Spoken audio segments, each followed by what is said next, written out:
ನಮ್ಮೊಂದು ಇರುವಾತನೇ ನಿನ್ನ ನಾಮವನ್ನು ಘನಪಡಿಸುತ್ತೇವೆ ಸ್ವಾಮಿ.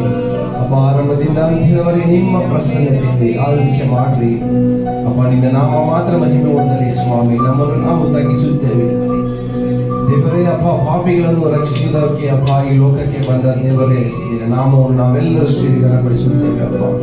ಬೆಳಗಿನ ಸಮಯದಲ್ಲಿ ಪ್ರೇಮಗಳನ್ನು ಪ್ರಾರ್ಥನೆ ಮಾಡಬೇಕಾಗಿ ಕೇಳಿಕೊಳ್ಳುತ್ತೇವೆ.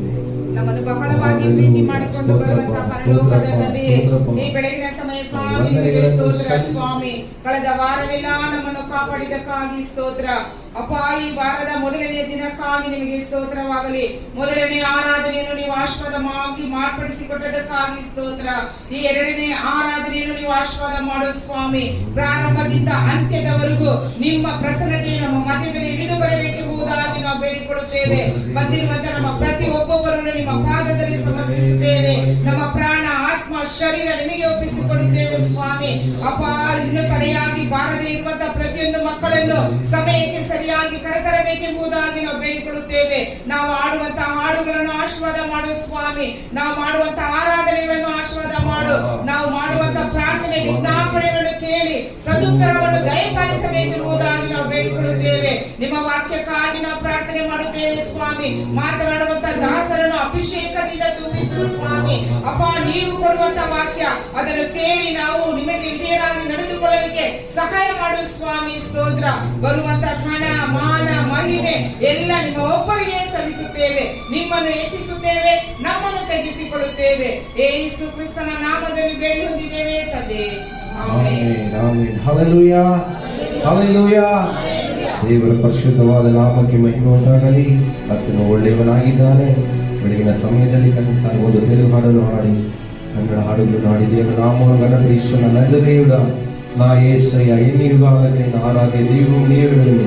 గళమెత్తి నీ కీర్తి నే ಮಾಡಿದ್ದೇನೆ ಕೂಡ ಈ ಬೆಳಗಿನ ಸಮಯದಲ್ಲಿ ಎಲ್ಲರೂ ಮಾಡಿದ್ರಿಂದ ದೇವರು ಮಾಡತಕ್ಕಂತಹ ಎಲ್ಲ ಅದ್ಭುತಗಳನ್ನು ಅತಿಶಯಗಳನ್ನು ನೆನೆಸಿ ಕೃತಜ್ಞತ ಉಳ್ಳವರಾಗಿ ನಾಮವನ್ನು ಮಹಿಮೆಪಡಿಸುವ ಎಲ್ಲ ಕರೆಗಳನ್ನು ತಂದುತ್ತಾ ಹಾಲೆಲೂಯಾ ಸ್ತೋತ್ರಪ್ಪ.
ಎಲ್ಲ ಕರಗಳನ್ನು ತಟ್ಟುತ್ತಾ ಬೆಳಗಿನ ಸಮಯದಲ್ಲಿ ಹಾಲೆಲೂಯಾ. ಅಪ್ಪ, ಎಲ್ಲ ಸ್ತುತಿ ಘನಮಾನ ಮಹಿಮೆ ನಿಮ್ಮೊಬ್ಬರಿಗೆ ಮಾತ್ರ ಸಲ್ಲಿಸುತ್ತೇವೆ ಸ್ವಾಮಿ. Hallelujah, hallelujah. ಭೂನಿವಾಸಿಗಳೇ, ಯೇಸುವನ್ನು ಸ್ತುತಿಸಿರಿ, ಸಂತೋಷದಿಂದ ಒಂದುಗೂಡ್ರಿ, ಸಂಗೀತದಿಂದ ಆತನ ನಾಮವನ್ನು ಸ್ತುತಿಸಿ ಹಾಡ್ರಿ ಎಂಬುದಾಗಿ ಸತ್ಯವೇದದಲ್ಲಿ ಬರೆದಿದೆ. ಆತನು ಒಳ್ಳೆಯವನು, ಆತನ ದಯೆ ನಮಗೆ ಎಂದಿಗಿರುವುದು, ಆತನು ಬಲ್ಲವನು, ಆತನ ದಯೆ ನಮಗೆ ಎಂದಿರುವುದು ಎಂಬುದಾಗಿ ಸತ್ಯವೇದದಲ್ಲಿ ಬರೆದಿದೆ. ಕರ್ತನೊಬ್ಬನೇ ದೇವರೆಂದು ನಂಬಿರಿ, ಆತನು ನಮ್ಮ ಸೃಷ್ಟಿಕರ್ತನಾಗಿದ್ದಾನೆ. ಬೆಳಗಿನ ಸಮಯದಲ್ಲಿ ಎಲ್ಲ ಕರಗಳನ್ನು ತಟ್ಟುತ್ತಾ ಆತನ ನಾಮವನ್ನು ಮಹಿಮೆ ಪಡಿಸೋಣವ. ಹಾಲೆಲೂಯಾ. ಎಲ್ಲ ಕರಗಳನ್ನು ತಟ್ಟುತ್ತಾ ಸಂತೋಷದಿಂದ ಆತನ ನಾಮವನ್ನು ಕೀರ್ತಿಸೋಣ. ಪ್ರಿಯರೇ, ಆತನ ನಾಮವನ್ನು ಉಲ್ಲಾಸದಿಂದ ಹರ್ಷಿಸಿ ಮಹಿಮೆ ಪಡಿಸೋಣವ. ಭೂನಿವಾಸಿಗಳೇ, ಯೇಸುವನ್ನು ಸ್ತುತಿಸಿರಿ ಎಲ್ಲರೂ. ಭೂನಿವಾಸಿಗಳೇ, ಯೇಸುವನ್ನು ಸ್ತುತಿಸಿರಿ ಎಲ್ಲರೂ. ಭೂನಿವಾಸಿಗಳೇ, ಯೇಸುವನ್ನು ಸ್ತುತಿಸಿರಿ ಎಲ್ಲರೂ. ಭೂನಿವಾಸಿಗಳೇ, ಯೇಸುವನ್ನು ಸ್ತುತಿಸಿರಿ. ಸಂತೋಷದಿಂದ ಒಂದುಗೂಡಿ ಸಂಗೀತದಿಂದ ಸ್ತುತಿ ಹಾಡಿ. ಸಂತೋಷದಿಂದ ಒಂದುಗೂಡಿ ಸಂಗೀತದಿಂದ ಸ್ತುತಿ ಹಾಡಿ. ಒಳ್ಳೆಯವನು ದಯೆಯಲ್ಲಿರುವರು, ಆತ ಬಲ್ಲವನು ದಯೆಯಲ್ಲಿರುವರು, ಆತ ಒಳ್ಳೆಯವನು ದಯೆಯಲ್ಲಿರುವರು. ಬೆಳಗಿನ ಸಮಯದಲ್ಲಿ ಭೂನಿವಾಸಿಗಳೇ, ಯೇಸುವನ್ನು ಸ್ತುತಿಸಿರಿ ಸಂತೋಷದಿಂದ. ಭೂನಿವಾಸಿಗಳೇ, ಯೇಸುವನ್ನು ಸ್ತುತಿಸಿರಿ. ಕರ್ತನೊಬ್ಬನೇ ದೇವರಂಬಿರಿ, ಆತ ನಮ್ಮ ಸೃಷ್ಟಿಕರ್ತನು. ಕರ್ತನೊಬ್ಬನೇ ದೇವರಂಬಿರಿ, ಆತ ನಮ್ಮ ಸೃಷ್ಟಿಕರ್ತನು. ಆತ ನಮಗಿರುವನು, ನಾವು ಆತನವರೇ, ಆತನನ್ನು ಕೀರ್ತಿಸಿರಿ. ಆತ ನಮಗಿರುವನು, ನಾವು ಆತನವರೇ, ಆತನನ್ನು ಕೀರ್ತಿಸಿರಿ. ಭೂನಿವಾಸಿಗಳೇ, ಉಲ್ಲಾಸದಿಂದ ದೇವರ ನಾಮವನ್ನು ಮಹಿಮೆಪಡಿಸೋಣ. ಪ್ರಿಯರ ಕರಗಳನ್ನು ತಟ್ಟುತ್ತಾ ಹಾಲೆಲೂಯಾ. ಅಪ್ಪ, ನಿಮಗೆ ಮಹಿಮೆ ಉಂಟಾಗಲಿ. ಸ್ತುತಿಸಿರಿ. ಭೂನಿವಾಸಿಗಳೇ, ಯೇಸುವನ್ನು ಸ್ತುತಿಸಿರಿ. ಭೂನಿವಾಸಿಗಳೇ, ಯೇಸುವನ್ನು ಸ್ತುತಿಸಿರಿ. ಸಂತೋಷದಿಂದ ಸಂತೋಷದಿಂದ ಒಂದುಗೂಡಿ ಸಂಗೀತದಿಂದ ಸ್ತುತಿ ಹಾಡಿ. ಸಂತೋಷದಿಂದ ಒಂದುಗೂಡಿ ಸಂಗೀತದಿಂದ ಸ್ತುತಿ ಹಾಡಿ. ಆತ ಒಳ್ಳೆಯವನು ದಯೆಯಲ್ಲಿರುವನು, ಆತ ಬಲ್ಲವನು. ಹೇಳುವ ಬೆಳಗಿನ ಸಮಯದಲ್ಲಿ ಆತ ಒಳ್ಳೆಯವನು, ಒಳ್ಳೆಯವನು ದಯೆಯಲ್ಲಿರುವನು. ಆತ ಒಳ್ಳೆಯವನು ದಯೆಯಲ್ಲಿರುವನು, ಆತ ಬಲ್ಲವನು ದಯೆಯಲ್ಲಿರುವನು. ಕರ್ತನನ್ನೇ ನಂಬಿಗಸ್ತರೆನ್ನಿರಿ, ಆತ ನಮ್ಮ ವಿಮೋಚಕನು. ಕರ್ತನನ್ನೇ ನಂಬಿಗಸ್ತರೆನ್ನಿರಿ, ಆತ ನಮ್ಮ ವಿಮೋಚಕನು. ಆತ ಒಳ್ಳೆ ಗುರುವ, ಆತ ಕುರಿಗಳು ನಾವು, ಆತನನ್ನು ಕೀರ್ತಿಸಿರಿ. ಆತ ಒಳ್ಳೆ ಗುರುವ, ಆತ ಕುರಿಗಳು ನಾವು. ಭೂನಿವಾಸಿಗಳೇ, ಯೇಸುವನ್ನು ಸ್ತುತಿಸಿರಿ. ಭೂನಿವಾಸಿಗಳೇ, ಯೇಸುವನ್ನು ಸ್ತುತಿಸಿರಿ. ಭೂನಿವಾಸಿಗಳೇ, ಯೇಸುವನ್ನು ಸ್ತುತಿಸಿರಿ. ಭೂನಿವಾಸಿಗಳೇ, ಯೇಸುವನ್ನು ಸ್ತುತಿಸಿರಿ. ಸಂತೋಷದಿಂದ ಸಂತೋಷದಿಂದ ಒಂದುಗೂಡಿರಿ ಸಂಗೀತದಿಂದ ಸ್ತುತಿ ಹಾಡಿ. ಸಂತೋಷದಿಂದ ಒಂದುಗೂಡಿರಿ ಸಂಗೀತದಿಂದ ಸ್ತುತಿ ಹಾಡಿ. ಆತ ಒಳ್ಳೆಯವನು ದಯೆಯಲ್ಲಿರುವನು, ಆತ ಬಲ್ಲವನು ದಯೆಯಲ್ಲಿರುವನು, ಆತ ಒಳ್ಳೆಯವನು ದಯೆ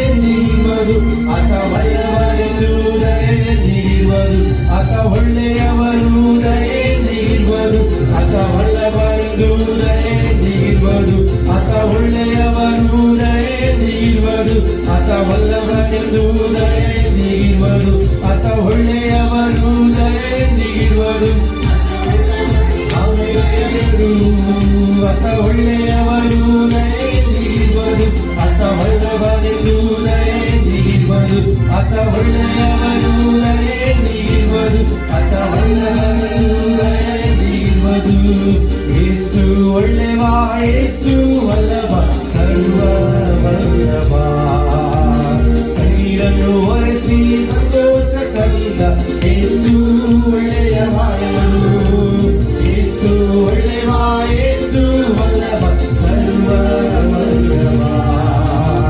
ಕಣ್ಣೀರನ್ನು ಒರೆಸಿ ಸಂತೋಷ ತಂದ ಯೇಸು ಒಳ್ಳೆಯವ. ಸ್ತುತಿಸುವ, ಹೊಗಳಿ ಕೊಳ್ಳಾಡುವ, ಉಲ್ಲಸದಿಂದ ಹಾಡಿ ಸ್ತುತಿಸುವ, ಹಾಡಿ ಸ್ತುತಿಸುವ, ಹೊಗಳಿ ಕೊಳ್ಳಾಡುವ, ಉಲ್ಲಸದಿಂದ ಹಾಡಿ ಸ್ತುತಿಸುವ. ಯೇಸು ಒಳ್ಳೆವ, ಯೇಸು ವಲ್ಲಭ, ಸರ್ವ ವಲ್ಲಭ. ಕಣ್ಣೀರನ್ನು ಒರೆಸಿ ಸಂತೋಷ ತಂದ ಯೇಸು ಒಳ್ಳೆಯವ. ಕಷ್ಟದ ನಡುವೆ ನಮ್ಮನ್ನು ಕಾಯು ಯೇಸು ವಲ್ಲಭ. ದುಃಖದ ನಡುವೆ ಆಶ್ವಾಸನೆ ತೋರು ಯೇಸು ಒಳ್ಳೆಯವ. ನಮ್ಮನ್ನು ಕಾಯುವ ಯೇಸು ಒಳ್ಳೆಯವ. ದುಃಖದ ನಡುವೆ ಆಶ್ವಾಸನೆ ತೋರು ಯೇಸು ಒಳ್ಳೆಯವ. ಸರ್ವಶಕ್ತ ಯೇಸುವಿನ ಮಕ್ಕಳು ನಾವು, ಇಲ್ಲ ನಾವು ಎದುರೋದಿಲ್ಲ. ಸರ್ವಶಕ್ತ ಯೇಸುವಿನ ಮಕ್ಕಳು ನಾವು, ಇಲ್ಲ ನಾವು ಎದುರೋದಿಲ್ಲ. ರೋಗ ದಾರಿಯಿಂದ ಚಿಂತೆಗಳೆಲ್ಲ ನೀಗಿ ಹೋಯಿತೆಲ್ಲ. ನಮಗೆ ರೋಗ ದಾರಿಯಿಂದ ಚಿಂತೆಗಳೆಲ್ಲ ನೀಗಿ ಹೋಯಿತು. ಹಾಡಿ ಸ್ತುತಿಸುವ, ಹೊಗಳಿ ಕೊಂಡಾಡುವ, ಉಲ್ಲಾಸದಿಂದ ಹಾಡಿ ಸ್ತುತಿಸುವ, ಹಾಡಿ ಸ್ತುತಿಸುವ, ಹೊಗಳಿ ಕೊಂಡಾಡುವ, ಉಲ್ಲಾಸದಿಂದ ಹಾಡಿ ಸ್ತುತಿಸು. ಯೇಸು ಒಳ್ಳೆವ, ಯೇಸು ವಲ್ಲಭ, ಸರ್ವ ವಲ್ಲಭ. ಕಣ್ಣೀರನ್ನು ಒರೆಸಿ ಸಂತೋಷ ತಂದ ಯೇಸು ಒಳ್ಳೆಯವ. ಯೇಸು ಒಳ್ಳೆವ, ಯೇಸು ವಲ್ಲಭ, ಸರ್ವ ವಲ್ಲಭ. ಕಣ್ಣೀರನ್ನು ಒರೆಸಿ ಸಂತೋಷ ತಂದ ಯೇಸು ಒಳ್ಳೆಯವ. ಹಳವಳವೇ ಬೇಡ, ಹಳವಳವೇ ಬೇಡ, ಹಳವಳವೇ ಬೇಡ, ಹಳವಳವೇ ಬೇಡ. ನಮ್ಮ ಯೇಸು ಕೈ ಬಿಡಲಾರ, ನಮ್ಮ ಯೇಸು ಕೈ ಬಿಡಲಾರ. ಹಳವಳವೇ ಬೇಡ, ಹಳವಳವೇ ಬೇಡ, ಹಳವಳವೇ ಬೇಡ, ಹಳವಳವೇ ಬೇಡ. ನಮ್ಮ ಯೇಸು ಕೈ ಬಿಡಲಾರ, ನಮ್ಮ ಯೇಸು ಕೈ ಬಿಡಲಾರ, ನಮ್ಮ ಯೇಸು ಕೈ ಬಿಡಲಾರ, ನಮ್ಮ ಯೇಸು ಕೈ ಬಿಡಲಾರ, ನಮ್ಮ ಯೇಸು ಕೈ ಬಿಡಲಾರ, ನಮ್ಮ ಯೇಸು ಕೈ ಬಿಡಲಾರ. ಎಲ್ಲ ಕರಗಳನ್ನು ತಟ್ಟುತ್ತಾ ಬೆಳಗಿನ ಸಮಯದಲ್ಲಿ ಹಾಲೆಲೂಯ, ಹಾಲೆಲೂಯ ಗಟ್ಟಿಯಾಗಿ ಚಪ್ಪಾಳೆ ತಟ್ಟುತ್ತಾ ದೇವರೇ ಸ್ತೋತ್ರಪ್ಪ, ಸ್ತೋತ್ರಪ್ಪ, ಸ್ತೋತ್ರಪ್ಪ. ಎಲ್ಲರ ಬಾಯಿಗಳನ್ನು ತೆರೆದು ಹಾಲೆಲೂಯ, ಸ್ತೋತ್ರ ದೇವರೇ, ಸ್ತೋತ್ರಪ್ಪ, ಸ್ತೋತ್ರಪ್ಪ. ನಮ್ಮೊಂದಿಗೆ ಇರುವಾತನೇ ನಿನ್ನ ನಾಮವನ್ನು ಘನಪಡಿಸುತ್ತೇವೆ ಸ್ವಾಮಿ. ಅಪ್ಪ, ನಮ್ಮ ಕಣ್ಣೀರನ್ನು ಒರೆಸುವ ದೇವರು ನೀನೇ ಸ್ವಾಮಿ. ಅಪ್ಪ, ನಮ್ಮ ಮಧ್ಯದಲ್ಲಿ ಇಳಿದು ಬರುವಾತನು ನೀನೇ ಸ್ವಾಮಿ. ಅಪ್ಪ, ನಮ್ಮ ಕಷ್ಟಗಳನ್ನು ವೇದನೆಗಳನ್ನು ಆರಿದ ದೇವರು ನೀವೇ ಸ್ವಾಮಿ. ಈ ಬೆಳಗಿನ ಸಮಯದಲ್ಲಿ ಎಲ್ಲರೂ ಒಪ್ಪಿಸಿಕೊಟ್ಟವರಾಗಿ ಹಳವಳವೇ ಬೇಡ, ಹಳವಳವೇ ಬೇಡ, ನಮ್ಮ ಯೇಸು ಕೈ ಬಿಡಲಾರ. ಎಲ್ಲರೂ ಬೆಳಗಿನ ಸಮಯದಲ್ಲಿ ನಮ್ಮ ಯೇಸು ಕೈ ಬಿಡಲಾರ. ನಿಮ್ಮ ದುಃಖವು ಸಂತೋಷವಾಗುವುದು, ನಿಮ್ಮ ಕಳವಳ ಕಣ್ಣೀರು ಎಲ್ಲ ಮರೆಯಾಗುವುದು. ನಿಮ್ಮ ದುಃಖವು ಸಂತೋಷವಾಗುವುದು, ನಿಮ್ಮ ಕಳವಳ ಕಣ್ಣೀರು ಎಲ್ಲ ಮರೆಯಾಗುವುದು. ಎಲ್ಲರೂ ಹೇಳುವ ಕಳವಳವೇ ಬೇಡ, ಕಳವಳವೇ ಬೇಡ, ಕಳವಳವೇ ಬೇಡ, ಕಳವಳವೇ ಬೇಡ. ನಮ್ಮ ಯೇಸು ಕೈ ಬಿಡಲಾರ, ನಮ್ಮ ಯೇಸು ಕೈ ಬಿಡಲಾರ. ಎಲ್ಲ ಕರಗಳನ್ನು ತಟ್ಟುತ್ತಾ ಓ ಹಲ್ಲೆಲೂಯಾ ಆಮೆನ್ ಆಮೆನ್ ಆಮೆನ್ ಕರಗಳನ್ನು ತಟ್ಟುತ್ತಾ ಬೆಳಗಿನ ಸಮಯದಲ್ಲಿ ಎಲ್ಲರೂ ಒಪ್ಪಿಸಿಕೊಟ್ಟವರಾಗಿ ಎಲ್ಲರೂ ಸಂಪೂರ್ಣ ಮನಸ್ಸಿನಿಂದ ಆತನ ನಾಮವನ್ನು ಮಹಿಮೆಪಡಿಸಲು ಹಲ್ಲೆಲೂಯಾ ಆಮೆನ್ ಆಮೆನ್ ಆಮೆನ್ ಆಮೆನ್. ಸ್ತೋತ್ರಪ್ಪ ಸ್ತೋತ್ರಪ್ಪ ಸ್ತೋತ್ರಪ್ಪ. ಹಲ್ಲೆಲೂಯಾ ಹಲ್ಲೆಲೂಯಾ. ಬೆಳಗಿನ ಸಮಯದಲ್ಲಿ ಕೀರ್ತನೆಗಳು 34:19 ನಾವು ನೋಡುತ್ತೇವೆ. ನೀತಿವಂತನಿಗೆ ಸಂಭವಿಸುವ ಕಷ್ಟಗಳು ಅನೇಕವಿದ್ದರೂ ಯೆಹೋವನು ಅವೆಲ್ಲವುಗಳಿಂದ ಅವನನ್ನು ಬಿಡಿಸುತ್ತಾನೆಂಬುದಾಗಿ ಬೆಳಗಿನ ಸಮಯದಲ್ಲಿ ಕೀರ್ತನೆ 34:19 ನೋಡುತ್ತೇವೆ. ಎಲ್ಲರೂ ಪೂರ್ಣ ಮನಸ್ಸಿನಿಂದ, ಪೂರ್ಣ ಪ್ರಾಣದಿಂದ, ಪೂರ್ಣ ಬಲದಿಂದ ಆತನ ನಾಮವನ್ನು ಘನಪಡಿಸೋಣ. ನಾವು ಜೀವಿಸುವ ದೇವರನ್ನು ಆರಾಧಿಸುತ್ತಿದ್ದೇವೆ. ಪ್ರಿಯರೇ, ಬೆಳಗಿನ ಸಮಯದಲ್ಲಿ ನಾವು ಮೌನವಾಗಿರುವುದಕ್ಕಾಗಿ ಬಂದಿಲ್ಲ. ನಮ್ಮ ಕಣ್ಣೀರನ್ನು, ನಮ್ಮ ಕಷ್ಟಗಳನ್ನು, ನಮ್ಮ ವೇದನೆಗಳನ್ನು ಅರಿತ ದೇವರು ನಮ್ಮೊಂದಿಗೆ ಇರುವಾಗ ನಮಗೆ ಯಾವ ಕಳವಳವೂ ಇರಬಾರದು. ಏಕೆಂದರೆ ಆತನು ನಮ್ಮನ್ನು ನಡೆಸಲು ಶಕ್ತನಾಗಿದ್ದಾನೆ. ಆಮೆನ್. Hallelujah hallelujah. ಒಂದು ವಿಶ್ವಾಸದ ಮಾತು ಹೇಳುವಾಗ ಆಮೆನ್ ಹಲ್ಲೆಲೂಯಾ ಅಂತ ಹೇಳುವಾಗ ನಮಗೂ ಉತ್ಸಾಹ ಆಗುತ್ತದೆ ಪ್ರಿಯರೇ. ಹಲ್ಲೆಲೂಯಾ ಆಮೆನ್ ಆಮೆನ್. ಎಲಿಯನ ದೇವರೇ ಸ್ತೋತ್ರ ದೇವರೇ, ವಂದನೆಗಳನ್ನು ಸಲ್ಲಿಸುತ್ತೇವೆ. ಆಮೆನ್. ಎಲಿಯನ ದೇವರೇ ಆತ ಇಳಿಯುವ ಸಮಯವೇ, ಎಲಿಯನ ದೇವರೇ ಆತ ಇಳಿಯುವ ಸಮಯವೇ.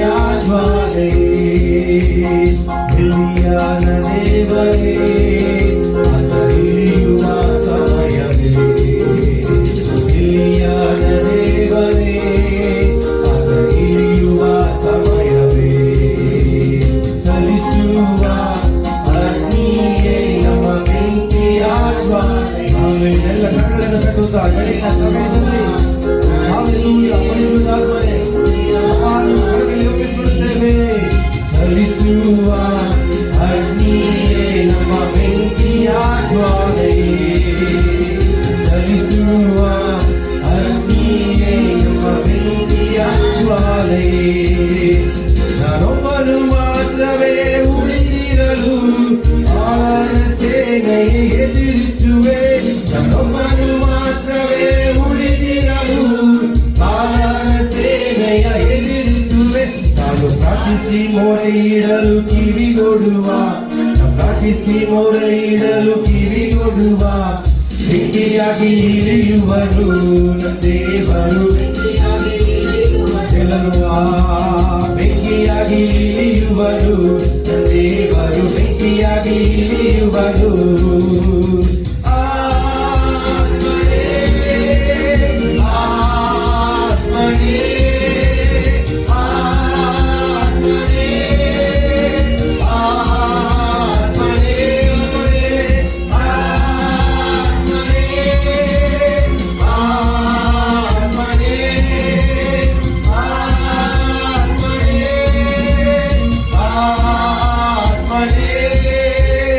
ಹರಿಸುವ ಅಗ್ನಿಯೇ ನಮ್ಮ ಬೆಂಕಿಯ ಜ್ವಾಲೆಯೇ, ಹರಿಸುವ ಅಗ್ನಿಯೇ ನಮ್ಮ ಬೆಂಕಿಯ ಜ್ವಾಲೆಯೇ.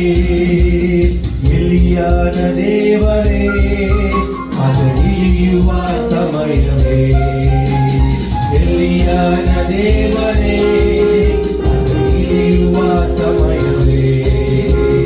ಎಲಿಯನ ದೇವರೇ ಅದು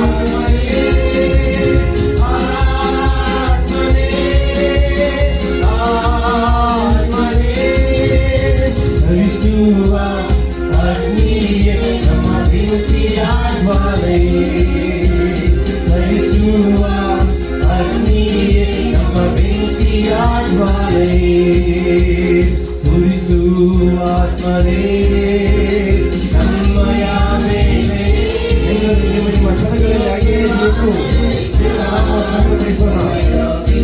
ಆತ್ಮ ಎಲ್ಲ ಕರಗಳನ್ನು ಕಟ್ಟುತ್ತಾ ಸುರಿಸುವ ಆತ್ಮನೇ ನಮ್ಮಯ ಮೇಲೆ ದೇಶವಾಸಗಳಿಸ ಉಪಯೋಗಿಸುವ ಆತ್ಮನೇ ಸುರಿಸುವ ಆತ್ಮನೇ ನಮ್ಮಯ ಮೇಲೆ ದೇಶವಾಸಗಳಿಸ ಉಪಯೋಗಿಸುವ ಆತ್ಮನೇ ಬೆಂಕಿಯಾಗಿ ಇಳಿಯಲೆಯ ಅಗ್ನಿ ಜ್ವಾಲೆಯಾಗಿ ಉಳಿಯಲೆಯ ನೀರು ಗಾಳಿಯಾಗಿ ಬೀಸಲೆಯ ಆತ್ಮನದಿಯಲ್ಲಿ ಮುಳುಗಿಸೆಯ ಬೆಂಕಿಯಾಗಿ ಇಳಿಯಲೆಯ ಅಗ್ನಿ ಜ್ವಾಲೆಯಾಗಿ ಉಳಿಯಲೆಯ ನೀರು ಗಾಳಿಯಾಗಿ ಬೀಸಲೆಯ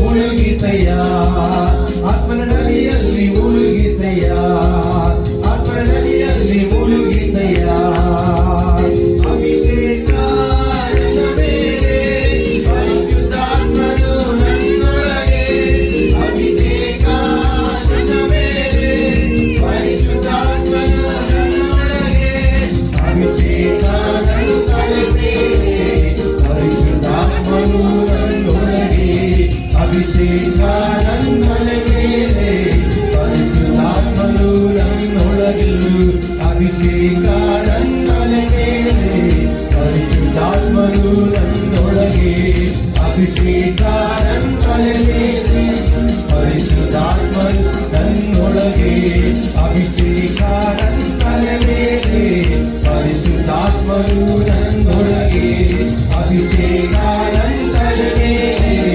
ಪರಿಶುದ್ಧಾತ್ಮನು ನನ್ನೊಳಗೆ ಅಭಿಷೇಕ ನನ್ನ ಮೇಲೆ ಪರಿಶುದ್ಧಾತ್ಮನು ನನ್ನೊಳಗೆ ಅಭಿಷೇಕ ನನ್ನ ಮೇಲೆ ಪರಿಶುದ್ಧಾತ್ಮನು ನನ್ನೊಳಗೆ ಅಭಿಷೇಕ ನನ್ನ ಮೇಲೆ ಪರಿಶುದ್ಧಾತ್ಮನು ನನ್ನೊಳಗೆ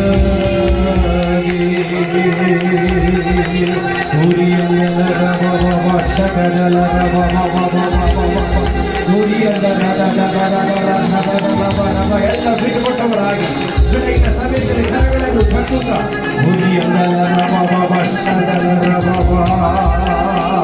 ಮಹಿಮೆ ಮಹಿಮೆ ಮಹಿಮೆ ಮಹಿಮೆ ಮಹಿಮೆ ಬಿಡುಗಡೆ ಸ್ವಾಮಿ ಬಿಡುಗಡೆ ಸ್ವಾಮಿ ಬಿಡುಗಡೆ ಅಪ್ಪ ಆಮೆ ಆಮೆ ಆಮೆ ಆಮೆ ಆಮೆ ಎಲ್ಲ ಕರಗಳನ್ನು ಕಟ್ಟುತ್ತಾ ಹಾಲೆಲೂಯ ದೀಪ ನರವ ಶಬ್ದ ನರವ ದೀಪ ಮಹಿಮೆ ಉಂಟಾಗಲಿ ಮಹಿಮೆ ನಿಮ್ಮೊಬ್ಬರಿಗೆ ಮಾತ್ರ ಮಹಿಮೆ ಸಲ್ಲಿಸುತ್ತೇವೆ. ನಿಮ್ಮೊಂದಿಗಿರುವುದೇ ನಮಗೆ ಹೃದಯದ ಆಸೆ ಸ್ವಾಮಿ. ಅಪ್ಪ ನಿಮ್ಮೊಂದಿಗಿರುವುದು ನಮಗೆ ಹೃದಯದ ಕವನ ಸ್ವಾಮಿ. ಬೆಳಗಿನ ಸಮಯದಲ್ಲಿ ಅಪ್ಪ ನಮಗಾಗಿ ಎಲ್ಲವನ್ನು ಮಾಡಿ ಮುಗಿಸಿದಾತನೇ ನಿಮಗೆ ಮಹಿಮೆಯನ್ನು ಸಲ್ಲಿಸುತ್ತೇವೆ ಸ್ವಾಮಿ. ಅಪ್ಪ ಆರಾಧನೆಗೆ ಯೋಗ್ಯನಾಗಿರ್ತದ ತಂದೆಯಾದ ದೇವರೇ ನಿನ್ನ ನಾಮವನ್ನು ನಾವು ಘನಪಡಿಸುತ್ತೇವೆ ಸ್ವಾಮಿ. ಅಪ್ಪ ನಮ್ಮೊಂದಿಗೆ ಇರುವಾತನು ನೀನು ಸ್ವಾಮಿ, ನಮ್ಮೊಂದಿಗೆ ಬರುವಾತನು ನೀನು ಸ್ವಾಮಿ, ಮರಣವನ್ನು ಜಯಿಸಿದಾತನು ನೀನು ಸ್ವಾಮಿ, ಪಾತಾಳವನ್ನು ಜಯಿಸಿದಾತನು ನೀನು ಸ್ವಾಮಿ.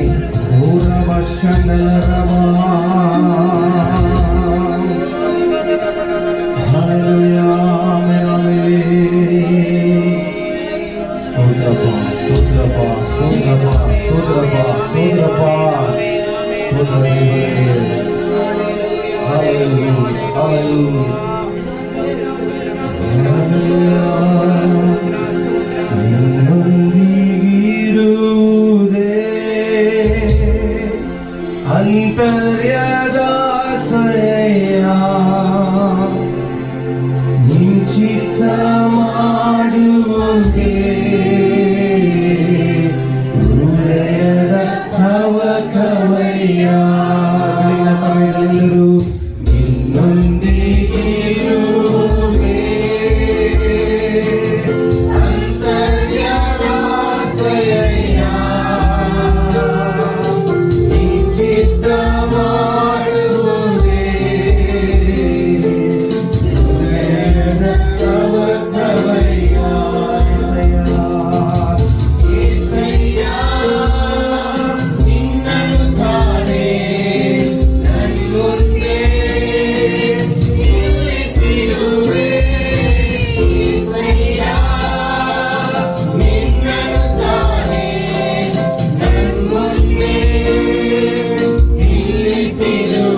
ಎಲ್ಲವ ಮಾಡುವವನೇ, ಮಾಡಿ ಮುಗಿಸುವವನೇ, ನನಗಾಗಿ ಎಲ್ಲವ ಮಾಡುವವನೇ, ಮಾಡಿ ಮುಗಿಸುವವನೇ,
ಪರಿಶುದ್ಧ ನೀ ಪರಿಶುದ್ಧ, ಪರಿಶುದ್ಧ ನೀ ಪರಿಶುದ್ಧನು, ಪರಿಶುದ್ಧ ನೀ ಪರಿಶುದ್ಧ, ಪರಿಶುದ್ಧ ನೀ ಪರಿಶುದ್ಧನು, ಪರಿಶುದ್ಧ ನೀ ಪರಿಶುದ್ಧ, ಪರಿಶುದ್ಧ ನೀ ಪರಿಶುದ್ಧನು.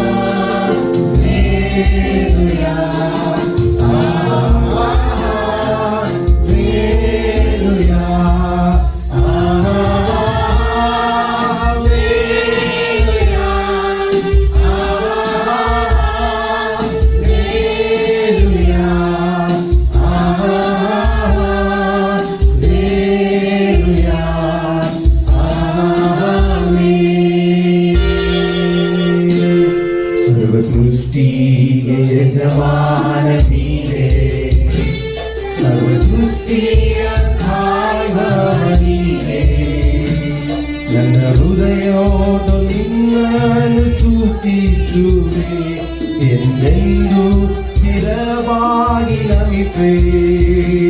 ಸರ್ವಸೃಷ್ಟಿಗೆ ಯಜಮಾನ ನೀವೆ, ಸರ್ವಸೃಷ್ಟಿಯ ಕಾಯುವವ ನೀವೆ,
உம்மை தவிர விருப்பம் இது உண்டு, உம்மை அல்லாமல் எனக்கு யாருண்டு, உம்மை தவிர இது உண்டு. இதய கண்மலை நீதானையா, உரிய பங்கும் நீதான். காணிக்க கொண்டவங்க ஏசப்பா முகத்தை பாருங்க. கண்களை மூடி இடத்தை விட்டு போறவங்க அமைதியா போகணும், ஆறுதலா போகணும், விடுதலையா போகணும், கிழத்தோட போகணும், கண்ணீர் துடைக்கப்பட்ட போகணும், ஆசீர்வாதமா போகணும். எப்போதும் உம்மோடு இருக்கின்றேன், பலகரம் பிடித்து தாங்குகிறேன். எப்போதும் என்னோடு இருக்கின்றேன், பலகரம் பிடித்து தாங்குகிறேன். ஆசையெல்லாம்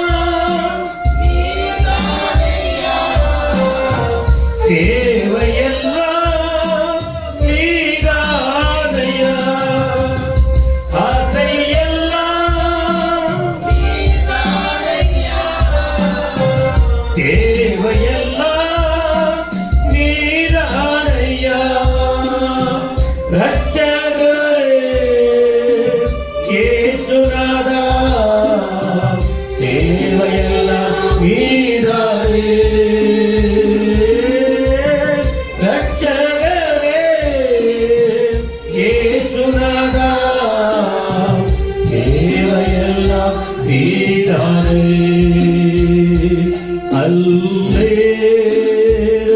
அல்லேலூயா. வலகையா உயர்த்தி ஐயா, இரண்டு தம்பி தங்கச்சி தேவ பிரசன்னம். ஆமென், ஆமென், ஆமென், ஆமென், ஆமென், ஆமென், ஆமென்.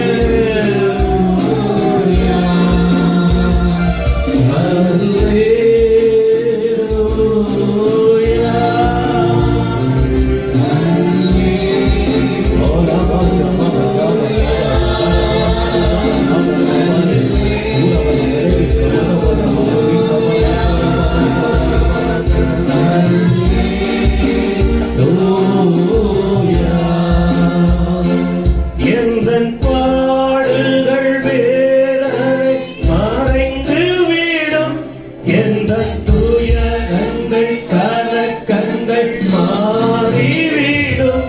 எந்தன் பாடுகள் வேதனை மறைந்து விடும், எந்தன் துயரங்கள் கலக்கங்கள் மாறிவிடும்.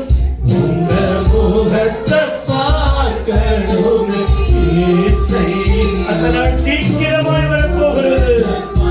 ஆமா, சீக்கிரம் ஆண்டவர் வரப்போறாரு. சபையே, சபையே, நாட்கள் இல்ல, நேரத்துல நம்ம இருக்க முடியாது.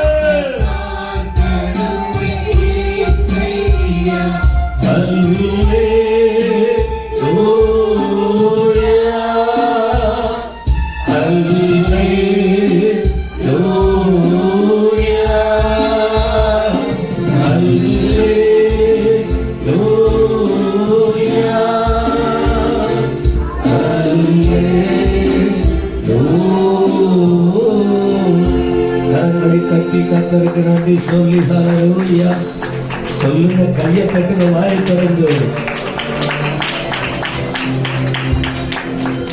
தொடர்ந்து இடைப்படும். நீங்க எங்கள் மத்திலே ஊழியம் செய்யுங்க ஆண்டவரே. 1000 பிரசங்கம் காதுல விழுந்துச்சு. இன்னொரு செய்தி நல்ல நிலமா மாற்றும். 3 நிலம் போல வேணாம். கல்லு முள் வழியருக அது வேண்டாம். நல்ல நிலமாக என்னை எங்களை மாத்துங்கப்பா. அந்த நல்ல நிலம் கொடுக்கிற பலன் தான் பரலோகத்துக்கு போய் சேர போகிறது. இப்படி அனைவரையும் ஆயத்தப்படுத்தோம். இயேசுவின் நாமத்தில் பிதாவே. வழக்கமாய் சொல்வதை போல சொல்லுகிறேன், இது கர்த்தருடைய வீடு, இதுக்கு தலைவர் அவர்தான், நாமெல்லாம் அவருடைய பிள்ளைங்க. அவர் நம்மளை வழி நடத்தணும்னு ஒழுங்குமுறைகளை வைத்து நம்மை நடத்தி கொண்டிருக்கிறார். ನಾವು ಯಥಾ ಪ್ರಕಾರವಾಗಿ ಹೇಳುವಂತಹ ರೀತಿಯಲ್ಲಿ ಹೇಳುತ್ತೇವೆ, ಇದು ದೇವರ ಮನೆಯಾಗಿರುತ್ತದೆ, ನಾವು ದೇವರ ಮಕ್ಕಳಾಗಿದ್ದೇವೆ, ನಾವು ಏನೇ ಮಾಡಿದರೂ ಆತನಿಗಾಗಿ ಎಂಬುದಾಗಿ, ಆತನು ನಡೆಸುವುದೆಂಬುದಾಗಿ ನಾವು ಆ ಗ್ರಹಿಕೆಯುಳ್ಳವರಾಗಿರಬೇಕು. மேலோட்டமா யோசிக்காதீங்க.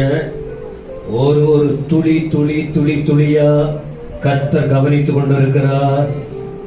நாம் மிகுந்த ஜாக்கிரதையாய் மிகுந்த கவனத்தோடு நம்முடைய வாழ்க்கையில் சொல் செயல் சகலவற்றிலும் பயணிக்க கடமைப்பட்டிருக்கிறோம். ಮೇಲ್ನೋಟವಾಗಿ ನಾವು ಯೋಚಿಸಬಾರದು, ಯಾಕಂದ್ರೆ ಕ್ಷಣ ಕ್ಷಣವಾಗಿಯೂ ದೇವರು ನಮ್ಮ ಮೇಲೆ ಗಮನವಿಟ್ಟಿದ್ದಾರೆ. ಆದ್ದರಿಂದ ನಮ್ಮ ದೃಷ್ಟಿಯು, ನಮ್ಮ ಮಾತು, ನಮ್ಮ கிரியைகளோ ஆதரிக்கு மெச்சியாகிரಬೇಕು. ஆலயத்துக்கு ஆண்டவர் கொண்டு வருகிற நோக்கம் உங்களை துக்கப்படுத்தி அனுப்புவதற்கல்ல, உங்களை பலப்படுத்தி தெளிவாக்கி ஞானம் பெற்று அவருக்கு சந்தோஷத்தை கொடுக்கிற மக்களை நாம மாற வேண்டும் என்பதற்கு தான் அவர் வீட்டுல கொண்டு வந்து அவர் வார்த்தையின் மூலம் நம்மை அலங்கரித்து அனுப்பி கொண்டிருக்கிறார். ನಾವು ದೇವರ ಸಭೆಗೆ ಬರುವಾಗ ನಮ್ಮನ್ನು ದುಃಖಪಡಿಸುವಂತ ದೇವರಲ್ಲ, ನಮಗೆ ಪದವನ್ನು ಕೊಟ್ಟು ತಿಳುವಳಿಕೆಯನ್ನು ಕೊಟ್ಟು ಜ್ಞಾನವನ್ನು ಕೊಟ್ಟು ಅದನ್ನು ನಾವು ಉಪಯೋಗ ಮಾಡಿ ದೇವರಿಗೆ ಮಹಿಮೆಯನ್ನು ಸಂತೋಷವನ್ನು ಕೊಡುವವರಾಗಿರಬೇಕೆಂಬುದಾಗಿ ನಡೆಸುತ್ತಾರೆ. சொல்ற வார்த்தைக்குள்ளே என்னென்ன வார்த்தை கொடுக்கிறாரோ நான் சொல்லிடுறேன். ஏன்னா நம்ம எழுதி வச்சுக்கிட்டலாம் இல்லை, எழுதி எழுதி அப்படியே வரி வரி வரி வரியா பேசல. உள்ளத்துல இருக்கிற வார்த்தையை கொடு, வசனத்தை கொடுத்து ஆண்டவர் கொடுக்கிறார், வாங்கிக்கிட்டு அவருக்காக நீங்க போனவங்கதான் வாழ வேண்டும். அதுல முழு கவனமாய் நாம் இருப்போம். ஒண்ணு, ஆண்டவருக்கு மகிமையை கொண்டு வர முடியும். இல்லாவிட்டால் சத்துருக்கு இடம் கொடுத்தால் உள்ள இருக்கிறத அவன் பொறுக்கிட்டு போயிடுவான். இந்த ஆத்துமா பாழாய் போயிடும், இந்த ஆத்துமா வீணாய் போயிடும். எனவே சபை மக்கள் கவனமாய் கவனமாய் மிகுந்த கவனமாய் இருக்கும்படி உங்களை கேட்டுக்கொள்கிறேன். ದೇವರ ವಾಕ್ಯವನ್ನು ನಾವು ಬರೆದಿಟ್ಟುಕೊಂಡು ಬಂದು ಹೇಳುವುದಿಲ್ಲ, ಪ್ರಾರ್ಥನೆ ಮಾಡಿ ನಾವು ಬಂದಿದ್ದೇವೆ. ದೇವರು ಹೃದಯದಲ್ಲಿ ಯಾವ ವಾಕ್ಯಗಳನ್ನು ಕೊಡುತ್ತಾರೋ ಅದನ್ನು ನಿಮಗೆ ಹೇಳುತ್ತೇವೆ. ದೇವರಿಗೆ ನಾವು ಸ್ಥಳವನ್ನು ಕೊಡುವುದಾದರೆ ಆತನು ನಮ್ಮ ನಿವಾಸ ಮಾಡುತ್ತಾನೆ. ಒಂದು ವೇಳೆ ಶತ್ರುವಿಗೆ ನಾವು ಸಮಯವನ್ನು ಕೊಡುವುದಾದರೆ ನಮ್ಮನ್ನು ಆತನು ತನ್ನ ಮಾರ್ಗದಲ್ಲಿ ನಡೆಸುತ್ತಾನೆ. மணவாளன் சீக்கிரம் வரப்போகிறார், இதுல எந்த மாற்றம் இல்லை. நடக்கும் நடப்புகளை பார்க்கும்போது வாசல் அருகே இருக்கிறார். ஆனா நாம எங்க இருக்கிறோம், என்ன செய்யறோம், என்ன செய்ய போகிறோம், நிம்மதியோடு வாழும்படி கற்றுக் கொடுக்கிற ஆண்டவருக்கு அந்த நிம்மதியை பெற்று வாழ போறோமா, இல்ல நிம்மதியை கெடுக்கிற சத்துரு அவன் அலைஞ்சுகிட்டு இருக்கிறான்.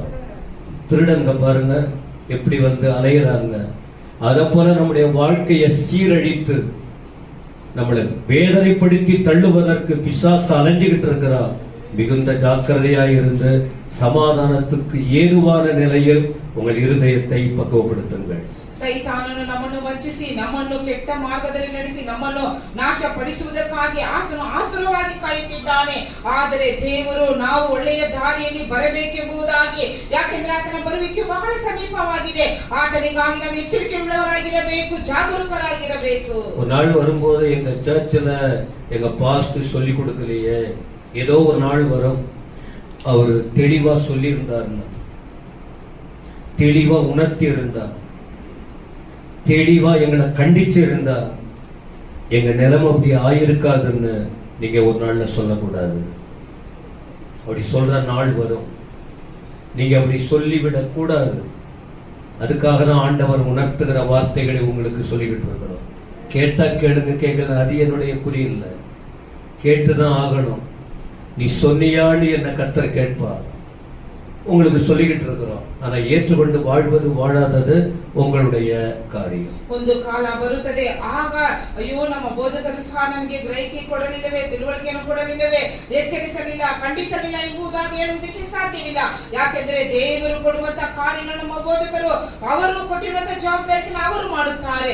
ಆದರೆ ನಮಗೆ ಕೇಳುವಂತ ನಾವು ಅದಕ್ಕೆ ತಕ್ಕಂತೆ ಇರುವವರಾಗಿರಬೇಕು. ஒரே வசனத்தை வச்சு 1 மணி நேரம் பேசுற அளவுக்கு ஆண்டவருடைய பலன் இருக்கு. ஆனா நேரம் தான் நமக்கு ஒத்துக்கல. இருந்தாலும் ஒரு 5-6 வசனம் வேகமா உங்களுக்கு சொல்லிட்டு இன்னைக்கு சாயந்தரம் அதனுடைய பின்னணி அல்லது வந்தீங்கன்னா அப்ப இதெல்லாம் செய்யணும், இதை செய்யக்கூட, இன்னைக்கு எதை செய்யணும் அதை சொல்ல போறேன். சாயந்தரம் எதை செய்யக்கூடாது, ஏன் இப்பதான் சொல்லிடுங்களா, நேரம் இல்லையே. அவ்வளவு ரெண்டையும் சொல்றதுக்கு நேரம் இல்லையே. சொல்வதை கேட்டு வளருவோம். ಈ ದಿನದಲ್ಲಿ ಸಮಯ ಕಡಿಮೆ ಇರುವುದರಿಂದ ನಾವು ಯಾವುದನ್ನು ಮಾಡಬೇಕೋ ಅದನ್ನು ಮಾತ್ರ ನಾವು ಕೆಲವು ವಿಷಯಗಳನ್ನು ಹೇಳುತ್ತೇವೆ 6 ವಚನಗಳೊಂದಿಗೆ. ಸಾಯಂಕಾಲ ಬರುವುದಾದರೆ ಯಾವುದನ್ನು ಮಾಡಬಾರದು ಎಂಬುದಾಗಿ ಹೇಳುತ್ತೇವೆ. இந்த மாதத்தில் குறிப்பிட்ட வார்த்தை ஒன்று ஞாபகம் இருக்கா? சொல்லுங்க பார்க்கலாம்.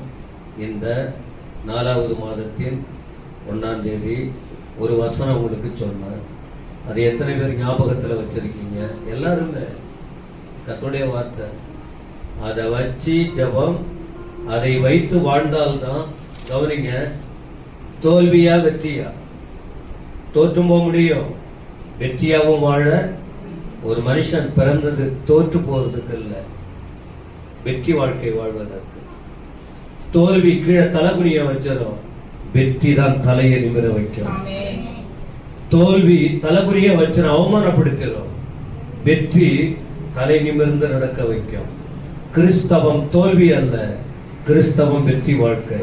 அப்ப இங்க இருக்கிறவங்க நீங்க தலை குனிஞ்சு போகணுமா, தலை நிமிர்ந்து நடக்கணுமா?